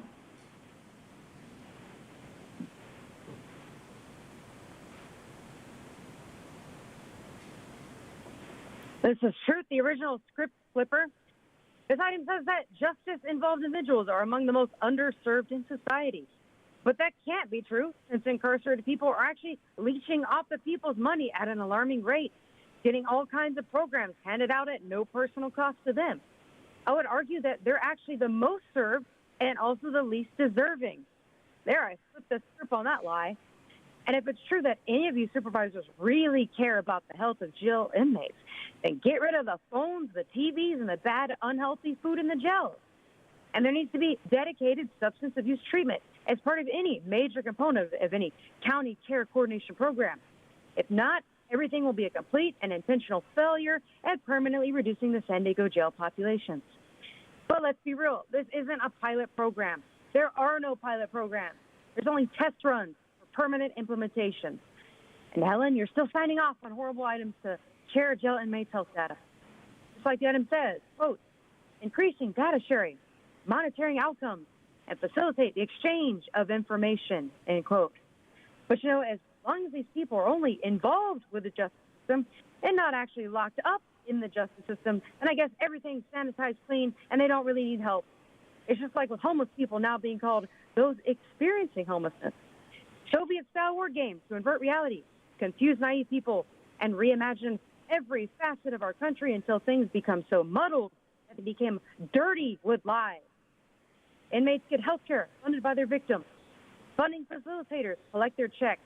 And government gets their data on everyone. They always govern us, not with us. That's what you find out after reading many items. There is no with. It's them against us. It's sad but true. That's why you have to oppose all of these items when you see them for what they are. That's all. Thank you. And Chairwoman Vargas, that concludes public comment on this item. Thank you so much, and thank you to the team for bringing this information forward. I particularly like reading the equity impact statement in our board letters because I feel like it really goes into detail about the impact that some of these initiatives are going to have. And so with that, I'm happy to make a motion. Okay, any further? Oh, Supervisor Lawson. Sure, just quickly, again, I think this obviously connects extremely in a deep, deep way to the broader work on safety through services, and it's going to be really integral to driving that forward. And I'm glad to see that these two different strands, which were going in the same direction, are now becoming integrated in a more cohesive way in terms of the shared governance structure as we move forward. I think that's going to make our work actually much more effective and be able to give us the data that we need to try to do data-driven policymaking on these really difficult issues. So I just want to appreciate kind of the forethought in structurally bringing these two different strands of work together in kind of one governance structure and one roof. So thank you. We have a motion and a second. Please vote.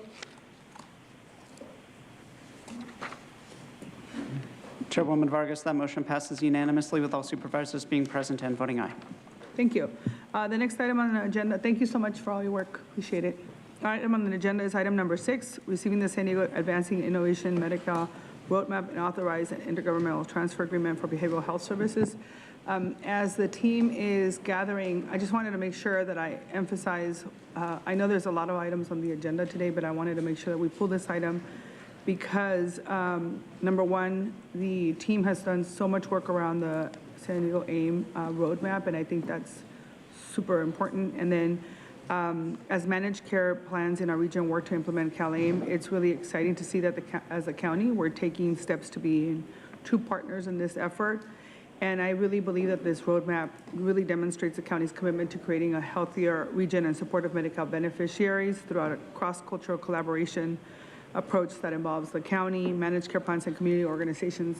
This is so, so important for our communities, especially for those, you know, we are the healthcare providers for so many in our communities. And so I wanted just to give you all an opportunity to share and then have the public an opportunity to, you know, comment, and then my colleagues. So go ahead. Turn it over to Nick. Thank you very much, Chairman Vargas and members of the board.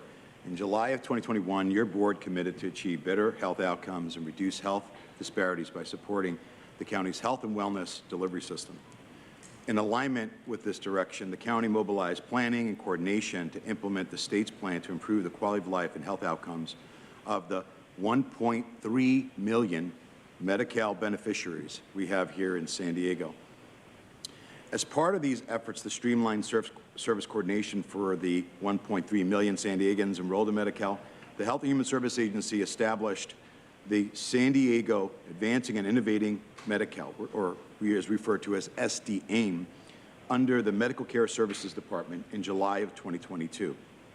After nearly a year of engagement and planning through the board's SD-AIM subcommittee and countless other venues, today we're excited to share the SD-AIM roadmap and request authorization of an intergovernmental transfer agreement for behavioral health services, which we will describe. With me today are Dr. Eric McDonald, our Chief Medical Officer of Medical Care Services, Dr. Heather Summers, our Director for SD-AIM, and Dr. Luke Bergman, our Director for Behavioral Health Services. And starting us off is Dr. McDonald. Thank you, Nick. Good morning, Chairwoman Vargas and members of the board. Medicaid is the government health insurance program that provides coverage to low-income individuals. Medicaid is administered by each state within broad federal guidelines, which are subject to oversight by the Federal Centers for Medicare and Medicaid Services, also known as CMS. Medi-Cal is California's Medicaid program. The state's Department of Healthcare Services, DHCS for short, administers Medi-Cal in California and contracts directly with all health plans. Medi-Cal provides coverage to all individuals who meet eligibility criteria. Through federal and state approval, CalAIM was added to the contracts with the health plans in January of 2022. In San Diego County, Medi-Cal provides health insurance to over 1 million people, or almost 1 out of 3 San Diegans. Since 2011, Medi-Cal members in San Diego County have increased nearly 200%. Statewide estimates indicate that 2% of enrollees with the highest cost or most complex needs account for over half of Medi-Cal spending. California Advancing and Innovating Medi-Cal, or CalAIM, is the state's transformational plan to modernize the Medi-Cal program. It was designed to improve the quality of life and health outcomes of Medi-Cal members with an emphasis on those individuals with the most complex needs. CalAIM has 3 primary goals. First, use a whole person care approach to address both medical and non-medical factors that influence a person's health. Second, improve quality outcomes, reduce health disparities, and transform Medi-Cal. And lastly, make Medi-Cal less complex and more flexible. CalAIM includes a new benefit called Enhanced Care Management, or ECM. EACM is an intensive care management benefit designed for Medi-Cal enrollees with the most complex needs. Medi-Cal members who receive ECM services are assigned to a care manager who coordinates care and helps link enrollees to services. Another benefit under CalAIM is community supports. These are 14 optional services that address social drivers of health that have not historically been covered by health insurance. ECM and community supports can provide critical support to our most vulnerable community members. To illustrate this further, I'd like to share an example. I'd like to introduce you to Frank. Frank has struggled with opioid addiction while living on the streets of San Diego for the past 4 years. He visited an emergency department 7 times in the last 2 years because of overdoses and chronic health conditions. He returns to the street after brief stays in shelters. Frank was referred to his local Medi-Cal health plan to help address his social and health needs. Through CalAIM's Enhanced Care Management benefit, he was connected to a care manager. His care manager met him at a nearby food bank to begin building rapport and assess his needs. Based on those identified needs, Frank's care manager made plans for him to see a mental health provider to get his medications adjusted and to follow up with his primary care doctor. The care manager also connected Frank to a local community supports provider who will help him secure safe and supportive housing. Although Frank and his story are fictional, many San Diegans face similar challenges each day. The enhanced care management and community supports available through CalAIM are designed with individuals like Frank in mind. I'll turn it over now to Dr. Heather Summers to share our county's plan to implement CalAIM. Thank you, Dr. McDonald. To implement CalAIM, HHSA formed the San Diego Advancing and Innovating Medi-Cal, or SDAIM team, whose first task was to develop a stakeholder engagement process, including focus groups and community listening sessions to inform the SDAIM roadmap. The purpose of the roadmap is to first guide CalAIM implementation in San Diego County, second, facilitate alignment of county and regional priorities with the CalAIM initiative, and lastly, foster coordination and collaboration between county departments, managed care plans, health and social care providers, community organizations, consumers, and advocates. The roles of SDAIM are to facilitate countywide response to service delivery issues, promote streamlined and standardized processes, cultivate collaborative partnerships, disseminate information, foster data sharing and infrastructure, elevate consumer-driven needs, and advocate at the regional, state, and national levels. Our roadmap outlines 4 priority areas: care coordination, enhanced care management, safety net, and Medicaid innovation. Care coordination includes promoting streamlined processes for member identification, referrals, and authorizations, and strengthening care transitions. Enhanced care management community supports includes assessing countywide services capacity, identifying gaps, as well as securing funding for capacity building and infrastructure. Safety net. This priority focuses on strengthening social and clinical care resources and engaging community partners. And Medicaid innovation. This entails identifying new service delivery models and best practices, driving policy and procedure enhancements, and advocating for policy changes. To support the priority areas and understand impacts through data and evaluation, the county will participate in a regional data sharing framework, identify the impacts of CalAIM on health and well-being, and share successes and areas of opportunity to continue to advance health equity. To move the roadmap into action, we will be focusing on the following next steps: continuing the community engagement process, conducting capacity and infrastructure assessments, developing a detailed action plan, creating framework for continuous improvement, and lastly, maintaining an updated roadmap to reflect progress and emerging priorities. In addition to the development of the SDAIM roadmap, I want to highlight recent accomplishments to support local CalAIM implementation. SDAIM accomplishments to date include: we have conducted preliminary assessments to explore the local health and social services landscape serving the Medi-Cal population and explored data platforms to facilitate data sharing. We have received grant funding from the state to build CalAIM capacity and infrastructure. We have advocated for local implementation needs through participation in forums, collaboratives, and information exchanges. We have engaged with internal and external stakeholders to carry out essential CalAIM planning that inform the development of the SDAIM roadmap. And we have planned and prepared to implement new behavioral health payment reform requirements. Now I will pass it over to Dr. Luke Bergman to speak about the behavioral health payment reform efforts. Thank you, Dr. Summers. California's focus on improving its behavioral health system is driven largely by inequities in access to health care, which have been dramatically exposed by the COVID-19 pandemic. Among those working in healthcare, the need for integrated whole-person care that considers an individual's physical, behavioral, social, and economic circumstances has been clear for decades. Through CalAIM, we anticipate substantial enhancements to the behavioral health care delivery system and county mental health plan activities through integration with physical health care, increased access to behavioral health care, and improved outcomes for people with mental health and substance use conditions. CalAIM will incentivize more responsive, equitable, and outcome-focused healthcare. Broadly, this will be accomplished by supporting individuals in accessing behavioral health services where they initially seek care, regardless of the delivery system, along with streamlining criteria to receive services, resulting in reduced barriers to care. Additionally, new benefits will include intensive community-based care coordination for individuals with serious behavioral health conditions, community supports that include housing supports if offered by the client's managed care plan, a new model of care for foster children and youth that emphasizes behavioral health care and care coordination, and the streamlining of administrative activities. Also, CalAIM behavioral health payment reform will modernize reimbursement processes to incentivize health outcomes and quality of care, rather than incentivizing volume and cost.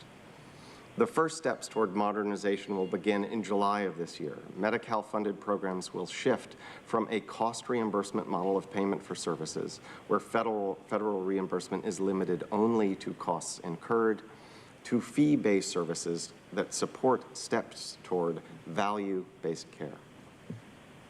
Counties will also transition to a payment mechanism referred to as an intergovernmental transfer to finance Medi-Cal payments and simplify the reimbursement process.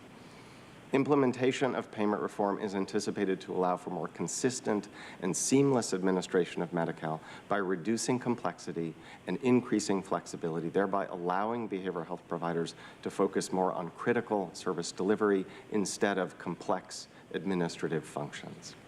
I'll pass it back over to Dr. McDonald for our recommendations. Thank you, Dr. Bergman, and thank you, Dr. Summers. Today's action requests your board to receive the San Diego Advancing and Innovating Medi-Cal Roadmap, authorization to execute all necessary documents for submittal and regulatory processing as required for CalAIM implementation, authorization to execute the intergovernmental transfer agreement with the Department of Healthcare Services for CalAIM behavioral health payment reform implementation, authorization to amend behavioral health contracts funded by Medi-Cal federal financial participation, and authorization to apply for additional CalAIM funding opportunities. Thank you, and this concludes our presentation this morning. Thank you. Thank you, Chairwoman Vargas. We have 6 requests to speak on this item, 2 in person and 4 requesting to speak by phone. Also note that we received 2 e-comments. Both of those were in favor. Any members of the public that requested to speak on item 6 by phone, please dial into the conference line now using the instructions that were provided to you. We'll begin with the in-person speakers. Both are in opposition to this item. As your name is called, please come forward and stand against the east wall under the murals until it is your turn to speak. I'd like to invite forward Mark and Alan C. We'll have 2 minutes to address the board. I'll ask you to please state your name for the audio record.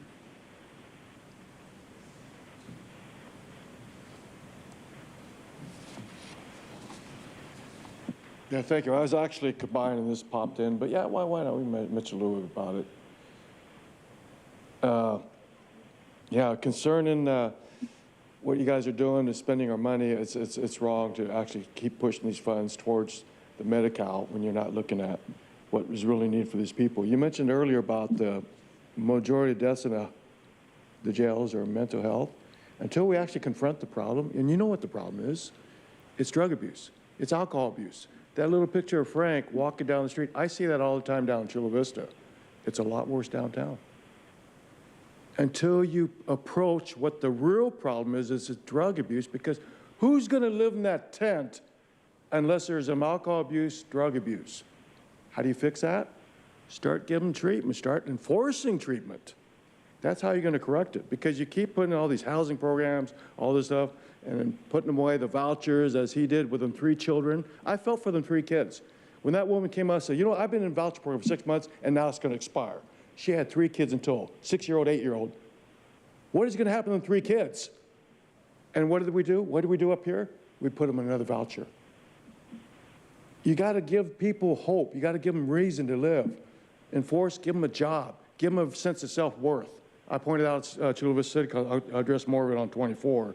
But when you're doing all these housing structures and putting these people in that, like what happened down in Golden Hall was a disaster. It was actually a good program where we actually got 550 beds off the shelters. And what some greedy bastards doing downtown, they're selling off Golden Hall. 550 people put on the street. But yet, them 550 people, all the time they're down there, there's no way to get them out of their cycle. If they had a job that had a sense of self-worth, a sense of being, a sense of community, maybe they might get out of the rut they're in. And maybe we can tell people like Frank, I yield back. Final call for Mark. We'll now hear from the individuals that requested to speak by phone. We'll start with our first caller.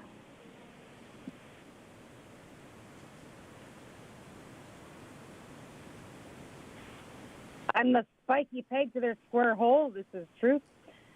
Oh, no, Alan, they're enabling drug use. That's the problem. This item implements the state's California AIM Medi-Cal program in order to paraphrase Nathan's puppet masters of the World Economic Forum to transform the healthcare system. But at least they don't want to blow it up like their friends at the Milken Institute. But this system transformation allows the county to facilitate the integration of primary health, which if that means the government health care for low-income or no-income people, then that primary health is inadequate at best and complete garbage at worst. And it also integrates with the behavioral health beast system and all drugs it wants to get people hooked on like zombies with social services, which probably includes programs like government-approved, ugly, Soviet-style, sustainable slate gray, stack and pack, prison block housing projects for everyone to be boxed into while they're on those behavioral health drugs, riding and sleeping on the trolleys, and relying upon government for everything. I feel like we're already seeing that Cal AIM implementation with the various county-built affordable shacks going up right next to county behavioral health clinics. The implementation of the state's Cal AIM program will shift from the existing cost reimbursement system to an intergovernmental transfer fee-based system. But is that going to make healthcare more affordable or not? Because recommendations 1, 2, and 5 promises unknown future costs. Always a fun mystery. Well, recommendations 3 and 4 will cost $500 million to the taxpayer. I personally always recommend going against whatever the state wants, because that's the only way any of us are going to survive with our health alive. Because surviving amongst the living dead in a Prozac nation is not really living at all. So one of my reasons to live is to oppose evil items that are on. Thank you. And Chairwoman Vargas, that concludes public comment on this item. Okay. With that, I just want to say again, thank you for all the work that's being done. I mean, I think participating in the Cal AIM program really allows us to integrate all of the different departments, and I think that all of you have done an exceptional job in trying to do this for 1.3 million people in the county of San Diego, and that's exactly what the work that we're supposed to be doing, so I appreciate it, and I also appreciate that it really helps. We talk a lot about breaking down barriers and ensuring that people have access, and this is what this is all about. And so I am super grateful for you. I'm happy to make a motion to support. Motion in a second. Without further discussion, please vote. Chairwoman Vargas, that motion passes unanimously with all supervisors who are present voting aye. Thank you again, everyone, for all of your work on this item. We are going to take a recess. We'll be back at 12:45 to continue with the rest of the items. Thank you.